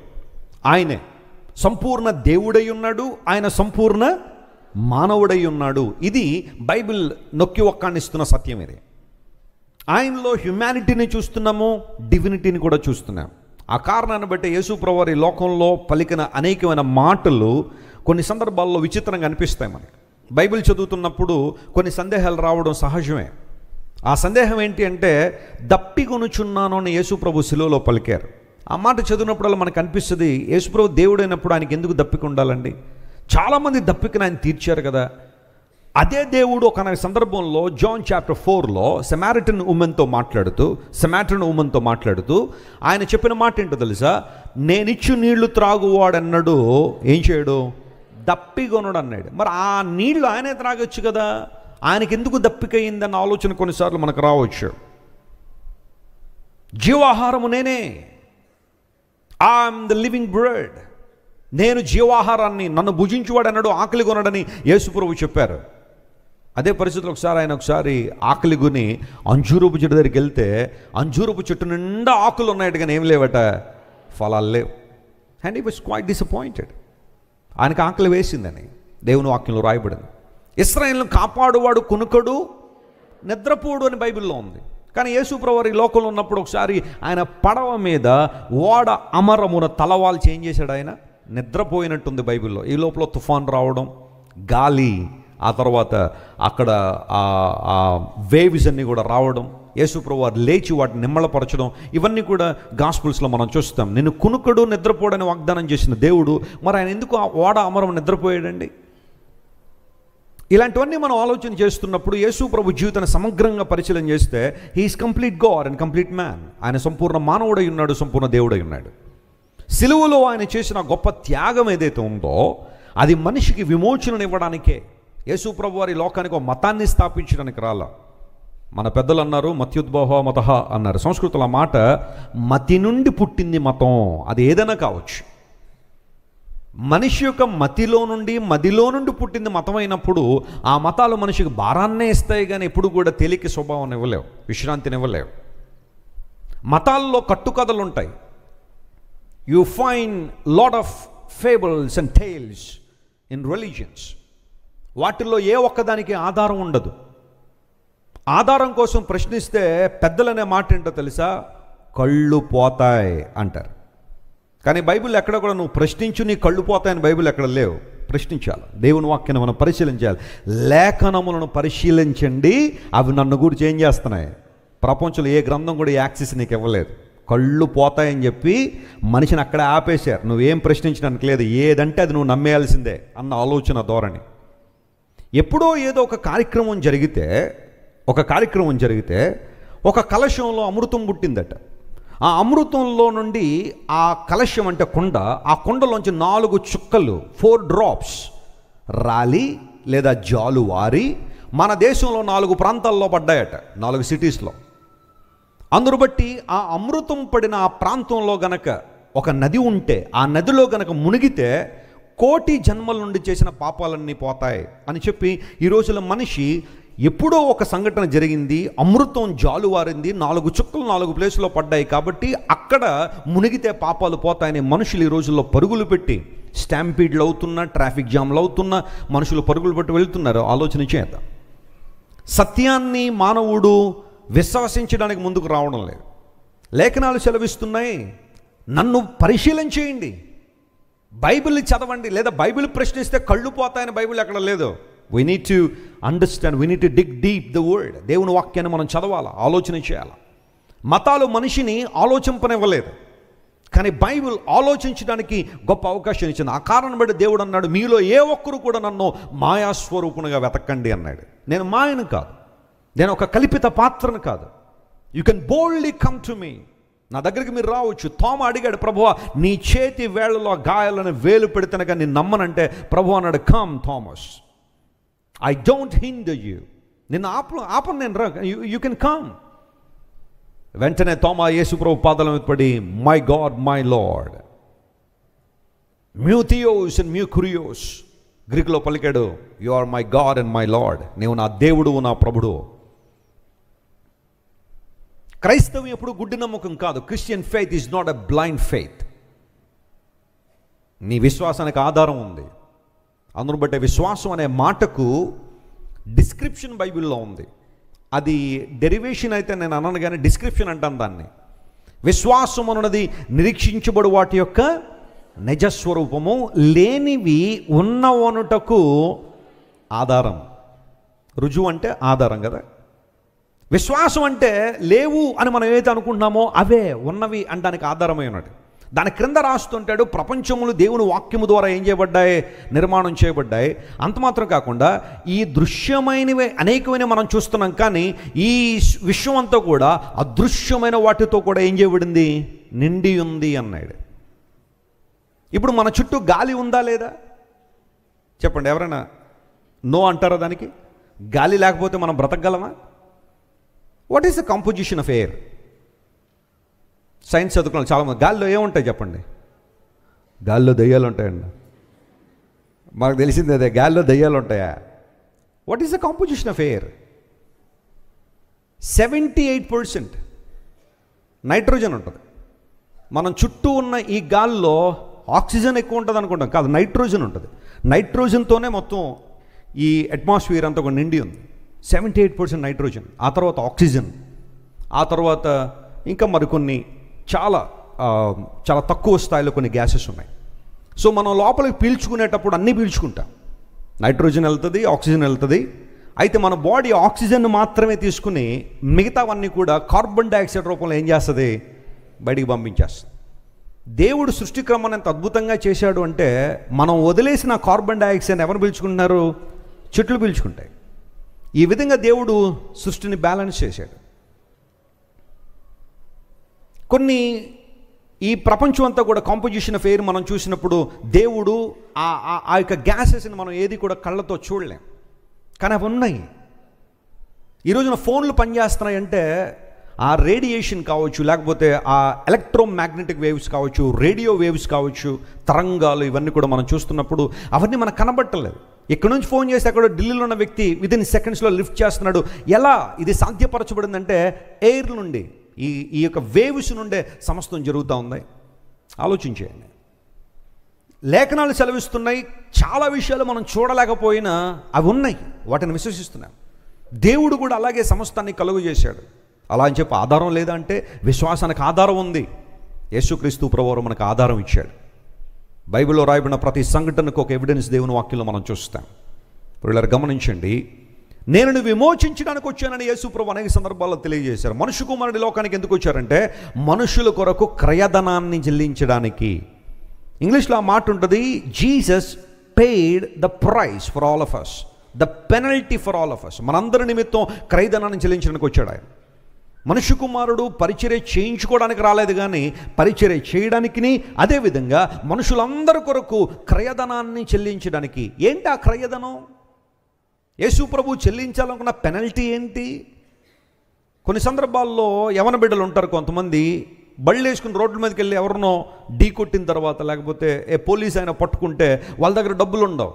వెంటనే డాడీ మమ్మీకి ఫోన్ చేస్తారు, మమ్మీ డాడీ నన్ను పోలీసు వాళ్ళు పట్టుకున్నారు, కొంచెం వచ్చి నన్ను విడిపించిందంటే, అతనికి బదులుగా తన తండ్రి ఆ పెనల్టీ కట్టి అతను ఏం చేస్తాడు, బయటకు తీసుకొస్తాడు. We're unable to pay the penalty for our sins and transgressions. మన పాపములు, మన అపరాధముల వలన వచ్చిన ఆ క్రయధనాన్ని చెల్లించడానికి మనలో ఏ ఒక్కరికి అర్హత లేదు, యోగ్యత లేదు. దేవుడి లోకానికి వచ్చి మన నిమిత్తం శిలువలో మరణించి తన రక్తము ద్వారా నిబంధన చేసి ఆయన మన క్రయధనాన్ని ఏం చేశాడు, ఆయన చెల్లించాడు.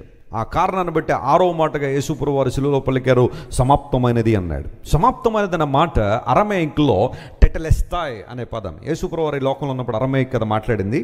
ఆ భాషలో యేసుప్రభు శిలువ మీద నుండి 6వ మాటగా టెటెలెస్తాయ్ అని గట్టిగా అరవగానే అక్కడున్న వాళ్ళందరూ అనుకున్నారు, ఆహా బాధపడుతున్నాడు, ఈయన జీవితం సమాప్తమైందని ఏడుస్తున్నాడు, యవన కాలంలో ఉన్న వ్యక్తి కదా, ఇంత చిన్న వయసులో చచ్చిపోతున్నాడు, బాధపడుతున్నాడేమో అని అనుకున్నారు చాలామంది. కానీ యేసు ప్రభు సమాప్తమైనది నడిచింది ఆయన శరీరమో లేకపోతే ఆయన జీవితం సమాప్తమైందని కాదు. ఏదైతే ఆయన చెయ్యాలనుకున్నాడో ఆ విమోచన కార్యాన్ని సమాప్తి చేశాడు నా యేసయ్య. My God is the author and finisher of every good thing in the Bible. విమోచన ప్రణాళికను సిద్ధపరిచింది ఆయనే, దాన్ని పూర్తి చేసింది కూడా ఆయనే. హల్లెలూయా. నీ నిమిత్తం యేసయ్య క్రయధనాన్ని చెల్లించి నీకు లిబర్టీ ఇచ్చాడు, నీకు రిడెంప్షన్ ప్రభునికి ఇచ్చాడు. పేతురు భక్తుడు ఏదంటాడు, మనలో ఏ ఒక్కరూ కూడా వెండి బంగారం ద్వారా విమోచింపబడలేదు, కానీ నిష్కళంకమును నిర్దోషమునునైన గొర్రె పిల్ల వంటి క్రీస్తు రక్తము ద్వారా మీరేం చేయబడ్డారు? విమోచింపబడ్డారు. ఎందుకు విమోచింపబడ్డారు అంటే పితృపారంపర్యమైన మీ వ్యర్థ ప్రవర్తనను విడిచిపెట్టున్నట్లుగా. విమోచింపబడడంలో ఒక అర్థం ఉంది, ఒక ఉద్దేశం ఉంది. అదేంటో తెలుసా? పితృపారంపర్యమైన ట్రెడిషన్స్ ఏవైతున్నాయో, అర్థము లేని ఆచారాలు ఏవైతున్నాయో వాటన్నిటిని విడిచిపెట్టి నువ్వు ఆత్మీయతలోనికి రావాలని యేసయ్య ఆశపడ్డాడు. Since God is spirit, we have to worship him in spirit and in truth. That's what the Bible says. దేవుడు ఆత్మ గనుక ఆయన ఆరాధించేవారు ఎలా ఉండాలా? ఆత్మతోనో సత్యముతోనో ఆరాధించమని బైబిల్ సెలవిచ్చింది కదా. దేవుణ్ణి ఆత్మీయతలో సేవించినట్లుగా, ఆత్మీయతలో దేవుణ్ణి గణపరిచినట్లుగా మనం ఉండాలని దేవుడు ఆశించాడు. ఇప్పటికీ కూడా విచారం, చాలామంది ఆచార సంబంధమైన భక్తి చేసేవాళ్ళు ఉంటారు. ఆచారం అనమాట, అన్ని ఆచారాలే. ఆ ఆచారాలు ఏదైనా ఫెయిల్ అవుతున్నాయంటే, చేయలేకపోతున్నాయంటే కంగారు పడిపోతుంటారు చాలామంది. అయ్యో ఈ ఆచారం చేయలేకపోతున్నాను నేను. కానీ బైబిల్ ఎప్పుడు కూడా ఆచారాలకు ప్రాముఖ్యత ఇవ్వలేదు, కానీ ఆత్మీయతకు ప్రాముఖ్యత ఇచ్చింది. Traditions are not important, but true worship is important with God. నేను ఆ జీవితంలో అలాంటి అనుభవంలోకి వద్దామా? దేవుడు మనల్ని ఏం చేశాడట? ఆయన నిర్మించాడు కాబట్టి విమోచించాడు, క్రయధనాన్ని చెల్లించాడు. నా పక్షంగా పాపక్రమేదన చెల్లించి ఆయన ఎందుకు విశ్వాసం ఉంచితే రక్షిస్తానని, ఆయన ఎందుకు విశ్వాసం ఉంచితే విమోచిస్తానని వాగ్దానం చేశాడు. ఒకవేళ ఇక్కడ ఎవరైనా రక్షణ పొందిన వాళ్ళు ఉన్నారా? ఇంకా ప్రభువుని తెలుసుకున్న వాళ్ళు ఉంటారా? యేసుక్రీస్తు ప్రభు నీ కొరకు చేసిన త్యాగాన్ని ఒకసారి ఆలోచించగలవా? Can you understand, can you comprehend the sacrifice that Jesus did on the cross? అక్కడే నీకు రక్షణ ఉంది. యేసు ప్రభు శిలువలో చేసిన ఫినిష్డ్ వర్క్ మీద విశ్వాసం ఉంచగలుగుతావు. ఎవరైనా సరే, ఏ కులమైనా, ఏ మతమైనా, ఏ ప్రాంతమైనా సరే, ప్రభు నీకేమిస్తాడు? ఆయన విమోచన ఆయన ఇస్తాడు. విమోచింపబడిన వారట ఒక మాట పలుకుతారట. ఆ మాట ఏంటో తెలుసా?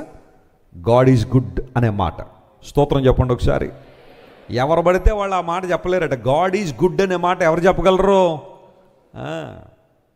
కొన్నిసార్లు మన వాడుక భాషలో కొన్ని పదాలు ఉంటాయి కదా. గాడిది గుడ్డు కంకర పీస్ ఎప్పుడైనా విన్నారా మీరు? చెప్పేవాళ్ళే గాడిది గుడ్డు అంటారు, లేదా కంకర పీస్ అని. వాస్తవానికి ఆ పదాలు ఎక్కడ నుండి వచ్చాయి? God is good and conquer peace, ఆ పదంలోంచి వచ్చిందనమాట ఇది.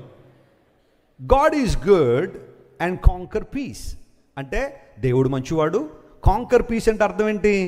కాంకరింగ్ అంటే గెలవడం, శాంతిని పొందండి, శాంతిని గెలుచుకోండి అంటే. శాంతి అంటే శాంతి అనే పేరు పెట్టుకున్న వాళ్ళు కనుక అది కాదు, ప్రశాంతత, సమాధానము. దాన్ని మాట్లాడి ఏమైపోయింది ఆఖరికి? God is good, conquer peace, ఆఖరికి గాడిది గుడ్ కాంకర్ పీస్ అయింది.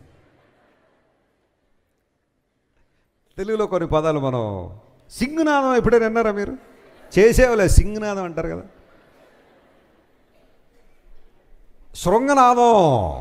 శృంగనాదం ఆఖరికి ఏమైపోయింది?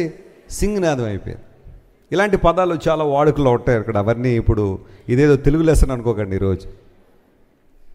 God redeemed us with his precious blood. తన రక్తము ద్వారా దేవుడు మనల్ని ఏం చేశాడు? విమోచించాడు. దేవుడు ఎంత మంచివాడు! ఆయన విమోచనకర్తగా ఈ లోకానికి వచ్చారు. He would like to liberate you from the bondages. He would like to deliver you from your sinful condition. He would like to liberate you and redeem you from your fallen state. పతనావస్థలో ఉన్న మనిషిని పతనావస్థలో మానవ జాతిని నిలబెట్టాలనే దేవుడి లోకానికి వచ్చి అదే ఆయన ఉద్దేశం ఉంటుంది తప్ప నిన్ను మతంలో కలుపుకోవాలనో లేదా మరొక ఉద్దేశం దేవుడు ఎప్పుడు కలిగి ఉన్నాడు. నిన్ను నిర్మించిన వాడు నిన్ను విమోచించాడు కనుక నీవు నేను ఎవరి సొత్తు? దేవుని సొత్తు. We belong to God. ఎవరైనా మీ దగ్గరికి వచ్చి మీరు ఎవరండి అని అడిగితే నేను దేవునికి చెందిన వ్యక్తినండి, నేను దేవుని సంబంధిని అనే మాట నువ్వు చెప్పగలవా? I belong to God. నేను దేవునికి చెందినవాడినా. ఆ బంధం ఎంత దృఢమైంది అంటే దేవుణ్ణి మన రాజుగా, మన ప్రభువుగా, మన తండ్రిగా, మన సమస్తముగా కలిగి ఉండడం కన్నా ఆధిక్యత మరొకటి లేదు. You are mine. That's what the word of God says.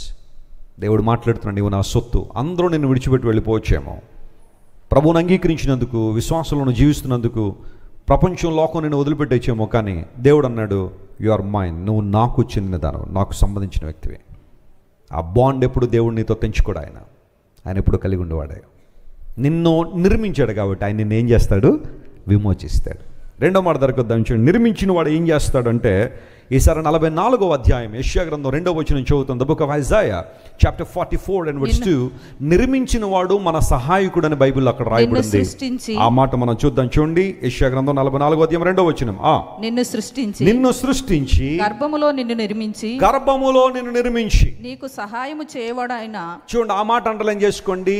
నీకు సహాయము చేయువాడైన యెహోవా ఇలాగ సెలవిచ్చుచున్నాడు. యెహోవా ఇలాగ ఏం చేస్తున్నాడు? ఆయన స్తోత్రం చెబుదాం ఒకసారి.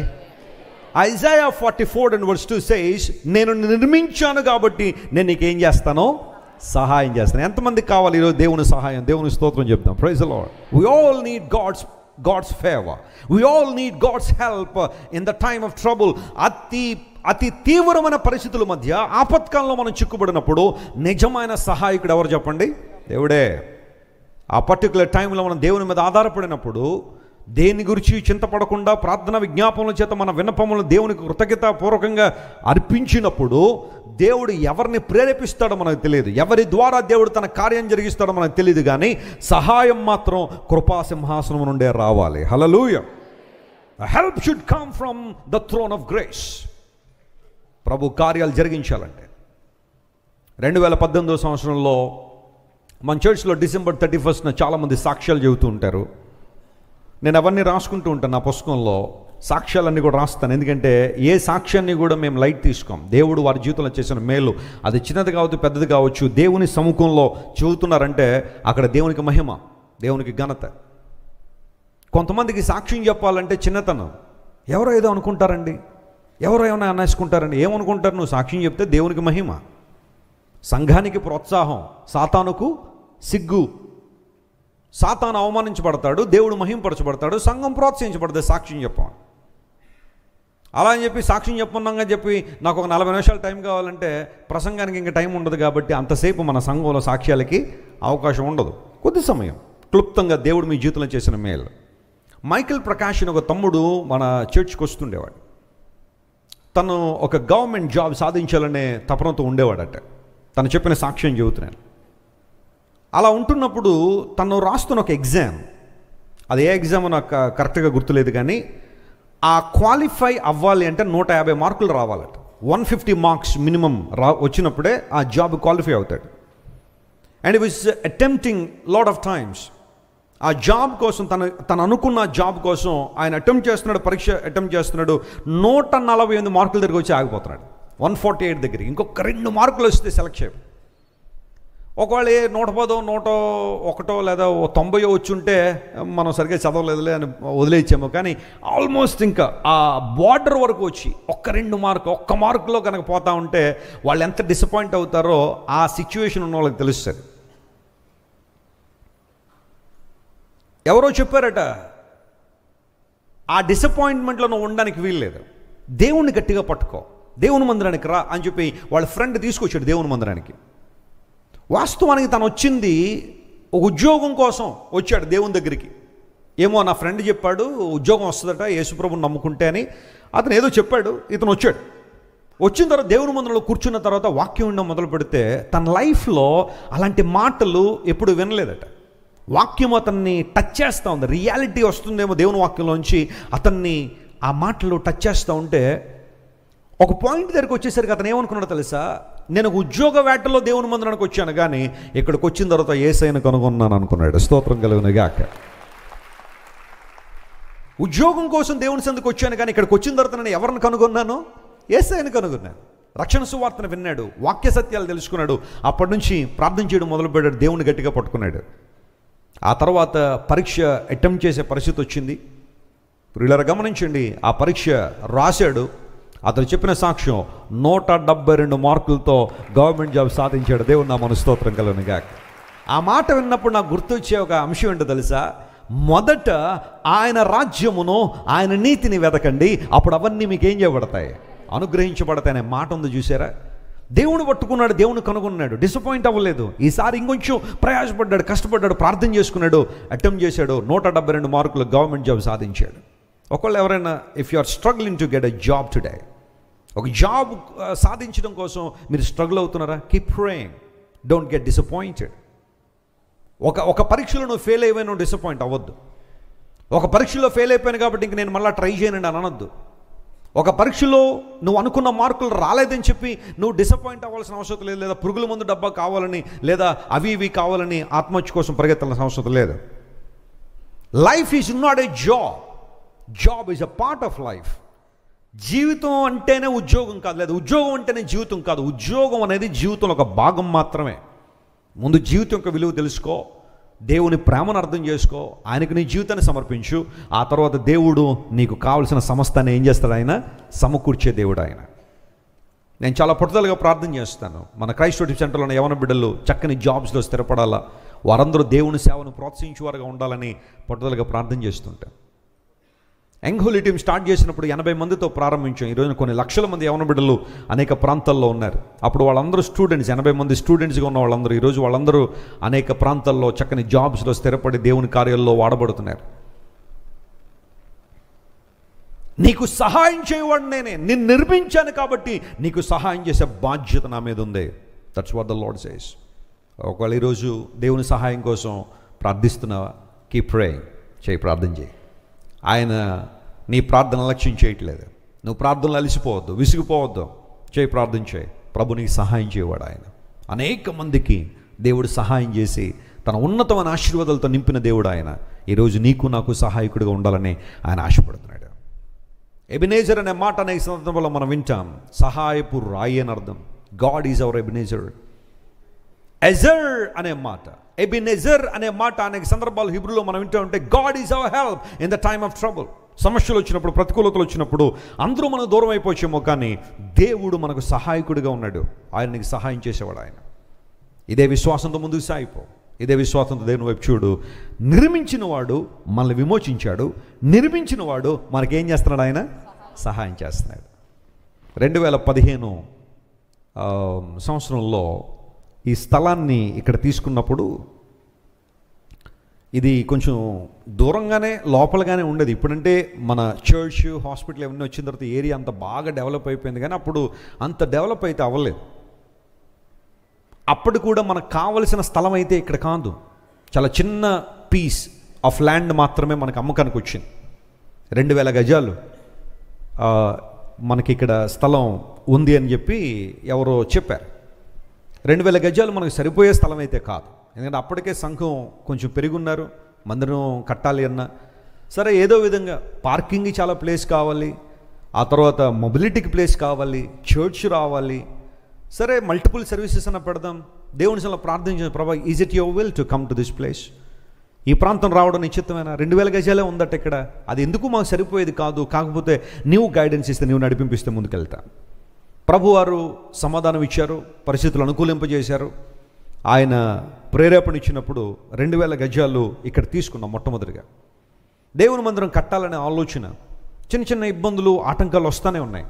అయితే ఆ సందర్భంలో ఆ 2000 గజాలు తీసుకున్న తర్వాత మరలా 1300 గజాలు దానికి అటాచ్ చేసి ఉన్న స్థలం, అంటే ఇప్పుడు మనం కూర్చున్న ఈ ప్లేస్ ఏదైతే ఉందో అది ఇస్తామని చెప్పి ఆ ల్యాండ్ ఓనర్ ముందుకు వచ్చాడు.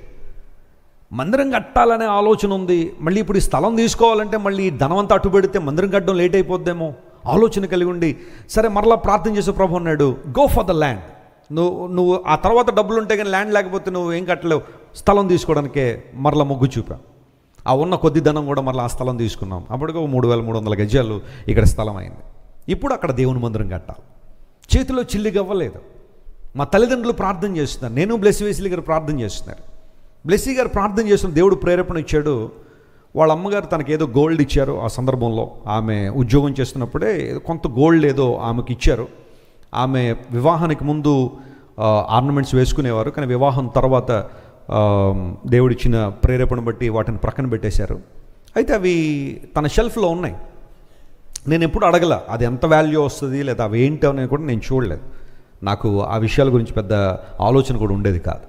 దేవుని సేవలు ఉంటే ఆమె ప్రార్థన చేసే ప్రభు ప్రేరేపణ ఇచ్చారు, నీకున్న గోల్డ్ దేవునికి ఇచ్చేసే దేవుని పరిచర్య కోసం. ఒకరోజు నేను మార్నింగ్ లేచి ప్రార్థన చేసుకోగానే, ఏమండి దేవుడు ప్రేరేపణ ఇస్తున్నారండి, ఏంటది? నా గోల్డ్ ఇచ్చామని. That's wonderful.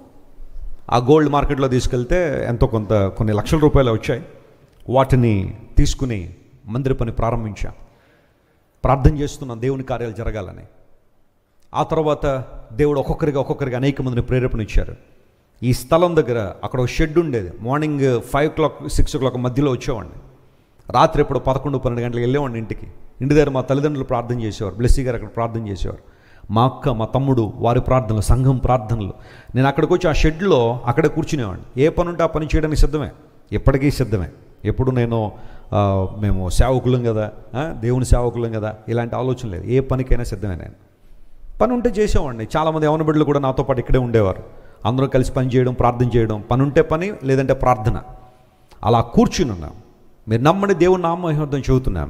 వితిన్ 60 days 60 రోజుల్లో దేవుడు పని పూర్తి చేశాడు. ఏ రోజు కావలసిన సహాయం ఆ రోజు అక్కడే కూర్చునేవాడిని. ఎవరో వచ్చేవారు మీలాంటి వాళ్ళు, వెస్లీ గారు దేవుని మందిరం కడుతున్నారండి, దేవుడు ప్రేరేపణ ఇచ్చారు, ధనాన్ని ఉంచండి అని. ఆ ధనాన్ని నేను ప్రార్థన చేసిన తర్వాత, ప్రభువా ఈ ధనాన్ని దీవించి నీ కానుకను ఆశీర్వదించిన ప్రార్థన చేసి ఓపెన్ చేసిన తర్వాత, ఆ రోజు ఎంతైతే అవసరం ఉందో ఆ మేసన్స్కి లేకపోతే కార్పెంటర్స్కి అక్కడ వర్క్ చేసే వాళ్ళకి ఎంతైతే ఇవ్వాలో ఎగ్జాక్ట్గా అంత అమౌంట్ ఉండేది. దేవుడు ఆ విధంగా ప్రొవైడ్ చేసి వితిన్ 60 daysలో ఈ మందిరం కట్టడం, ఆ తర్వాత చిన్న చిన్న రెనోవేషన్స్తో ఈ రోజున ఇంత చక్కని మందిరం దేవుడు మనకిచ్చాడు. విశ్వాసం ద్వారా దేవుడు చేసే కార్యాలు ఇవన్నీ కూడా. God works through faith. విశ్వాసం ద్వారా దేవుడు పనిచేస్తాడు. ఆయన యందు నమ్మిక ఉంచిన ద్వారా, Lord you are my help, నాకున్న ఈ పరిస్థితుల్లో నాకు విడుదల ఇచ్చేవాడవు నీవు, నన్ను ఉద్ధరించేవాడవు, నన్ను లేవనెత్తువాడవు నీవు, నన్ను బలపరచువాడవు నీవు అని దేవుని మీద విశ్వాసం ఉంచగలిగితే, the more faith that you have, more miracles will come on your వే.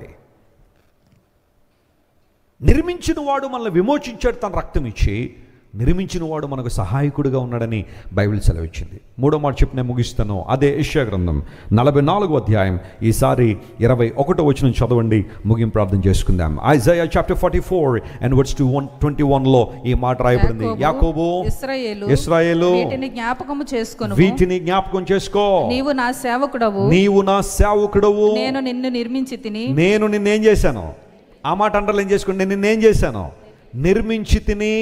ఇశ్రాయేలు నీవు నా సేవకుడవై ఉన్నావు, నేను నిన్ను మరిచిపోజాలను. గట్టిగా చప్పట్లు కొట్టి దేవుని మహిమపరచు. For this wonderful promise. నేను నిన్ను మరిచిపోను అన్నాడా, మరిచిపోజాలను అన్నాడా? మరిచిపోజాలను అనే మాటకు మరిచిపోను అనే మాటకు చాలా తేడా ఉంది. మరిచిపోజాలంటే ఇంక నా వల్ల కాదు అని అర్థం అక్కడ కదా. కొంతమంది అలాగంటారు కదా, నేను రోజు మటన్ తినకుండా జాలను. అయ్యగారికి రోజు ఏం కావాలి? ఎన్వి కావాలి, మాంసం, చికెనో మటనో ఫిషో ప్రానో అవన్నీ. లేకపోతే భార్య మెదడైనా తినేలా రోజు ఏదో ఒకటే, లేకపోతే అతనికి నిద్ర పట్టదు. డబ్బులున్నాయి కదా అని చెప్పి వ్యర్థంగా ప్రతిరోజు నాన్ వెజ్ తినకండి, ఆరోగ్యం పాడైపోద్ది. ఆమె ఎవరో తుమ్మారు, తదాస్తు అంటున్నారా? థ్యాంక్స్ అమ్మా, రైట్ టైంలో. చాలాసార్లు డబ్బులు ఉన్నాయి కదా అని చెప్పి ఆ రోజే అన్నీ అన్నట్టుగా, ఆ మరుసటి రోజు ఏంటంటే చింతపండు చారండి. ప్లానింగ్ ఉండాలి మీకు కుటుంబంలో చక్కగా జీవించడానికి కదా. నేను ఉండలేనండి. కొంతమంది అంటారు, నా భార్యను చూడకుండా నేను జాలను. అందులో కొంతమంది ఫోన్లో డీపీ ఎవరో భార్య, నా చిన్న కూతురు ఉందండి ఇప్పుడు ఇందులో. నేను ఉండలేను, నా భార్యను చూడకుండా పిల్లల్ని చూడకుండా ఉండలేననే మాట. నా తల్లితో మాట్లాడకపోతే ఉండలేను అనే విషయం, ఉండజాలను. బైబిల్ సెలవిస్తూ ఉంది, నేను నిన్ను నిర్మించాను కనుక నీవు నా సేవకుడు అయి ఉన్నావు, నువ్వు నన్ను సేవిస్తున్నావు కాబట్టి నేను నిన్ను మరిచిపోజాలను. కొన్నిసార్లు నీ తల్లి అయినా నిన్ను మర్చిపోద్దేమో, నీ తండ్రి అయినా నేను మర్చిపోయే పరిస్థితులు ఉంటాయేమో, కానీ నీ దేవుడు నిన్ను ఏం చేయలేదు, ఆయన మరిచిపోవడం లేదు. You are not forgotten, you are not abandoned. నువ్వు విడిచిపెట్టబడలేదు, నువ్వు మర్చిపోలేదు, దేవుడు నిన్ను మర్చిపోలేదు. సాతాను అనేకసార్లు మన చెవులు అబద్ధాలు చెబుతుంటాడు, అయిపోయింది ఇంక నీ జీవితం, దేవుడు నిన్ను మర్చిపోయాడు, దేవుడు నిన్ను వదిలేశాడు, ఆయన నిన్ను విడిచిపెట్టేశాడు, ఆయన నిన్ను మర్చిపోయి చాలా కాలం అయింది. No my friend, God has a plan for your life and God has a care for your life. నీ పక్షంగా నా పక్షంగా దేవుడు ఒక ఉద్దేశం కలిగి ఉండటం మాత్రమే కాకుండా ఆయన మనల్ని మర్చిపోవడం లేదు, ఆయన మనం మర్చిపోవటం లేదు. బైబిల్ అనేక మందిని చాలామంది మర్చిపోయి ఉన్నారేమో, కానీ దేవుడు వారిని మర్చిపోలేదు కాబట్టే వారు అనేక మందికి ఆశీర్వాదకరంగా ఉన్నారు. నీ బంధువులు ఈరోజు నుండి మర్చిపోయారని కొన్నిసార్లు బాధ ఉందా? ఒక మాట నేను చెప్పనివ్వండి, ఈరోజు సందర్భోచనంగా చెబుతున్నాను. మనుషులకు వచ్చే చాలా రకాల విచారం ఏంటో తెలుసా? వాళ్ళను మర్చిపోయారు, వీళ్ళను మర్చిపోయారు అనే ఆలోచన. నేను వాళ్ళకి చాలా మేలు చేశానండి వెస్లీ గారు, కానీ వాళ్ళు ఇప్పుడు నన్ను ఏం చేశారు, మర్చిపోయారు. తట్టుకోలేకపోతున్నానండి నేను. ఈ బాధ ఎక్కువైపోయింది చాలామందిలో. అలాంటి వాళ్ళకి నేను చెప్పే ఒక సలహా ఏంటో తెలుసా?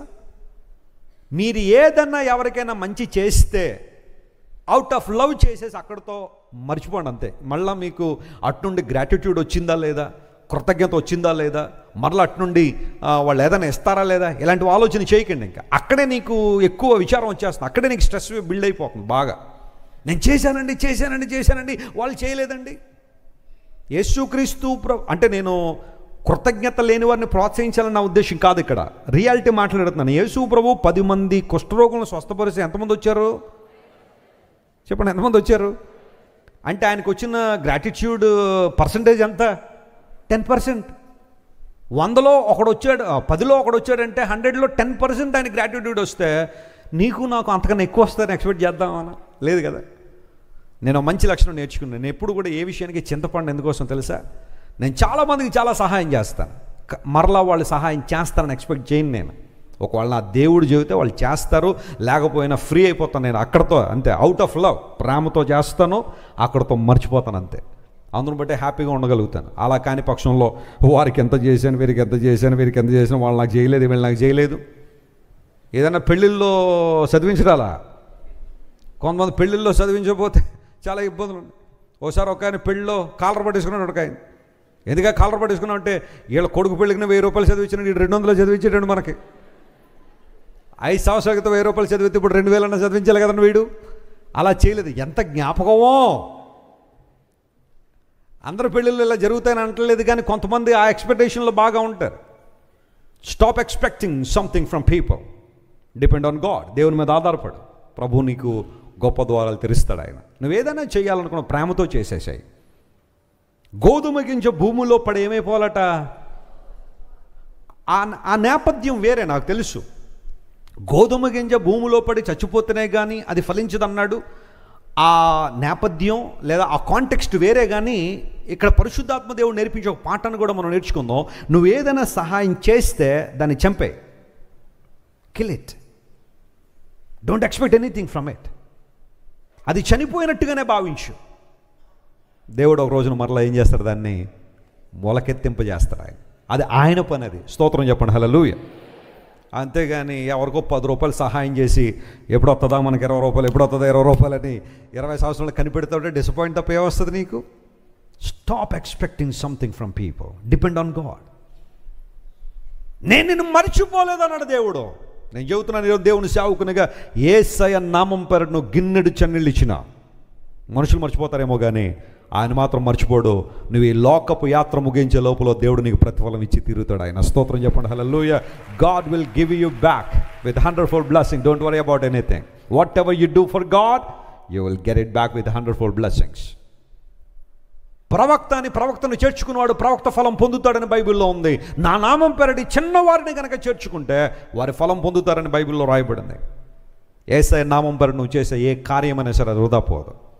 నువ్వు ఇచ్చే కానుక కావచ్చు, దేవుని కోసం నువ్వు శ్రమించే ఆ శ్రమ కావచ్చు, ఆయన కొరకు నువ్వు చిందించే ఆ చెమట బొట్టులు కావచ్చు, what ever it is, God honours your sacrifice.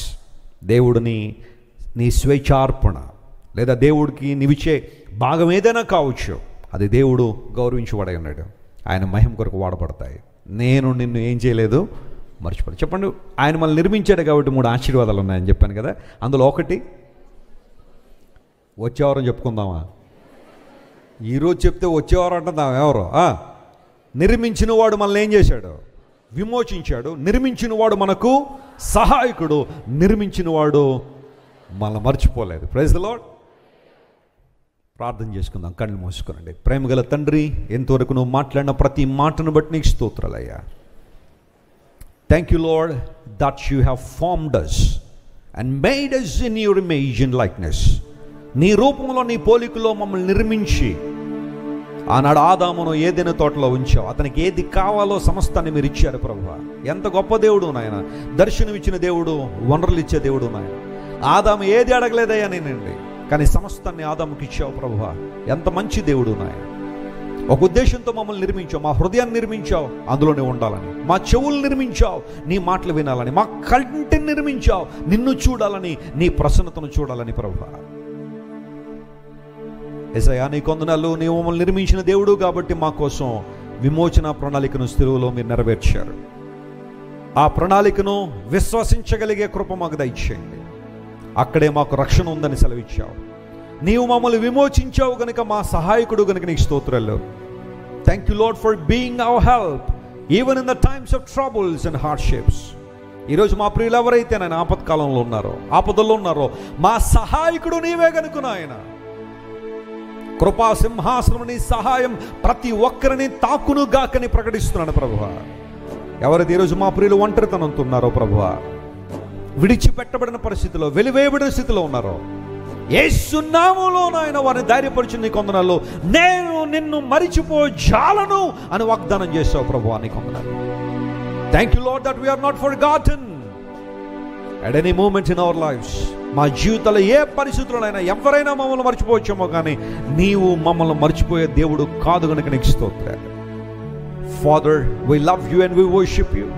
నేను ఆరాధిస్తున్నాం, నేను మహింపరుస్తున్నాను, నేను ప్రేమిస్తున్నాను. ఈ వాక్యాన్ని బట్టి నీ కొందనాలు యేసయ్య నామములో అడుగుచున్నాం తండ్రి.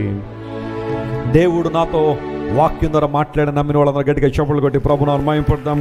Give glory to God. దేవునికే సకల ఘనత, మహిమ, ప్రభావం కలుగును గాక.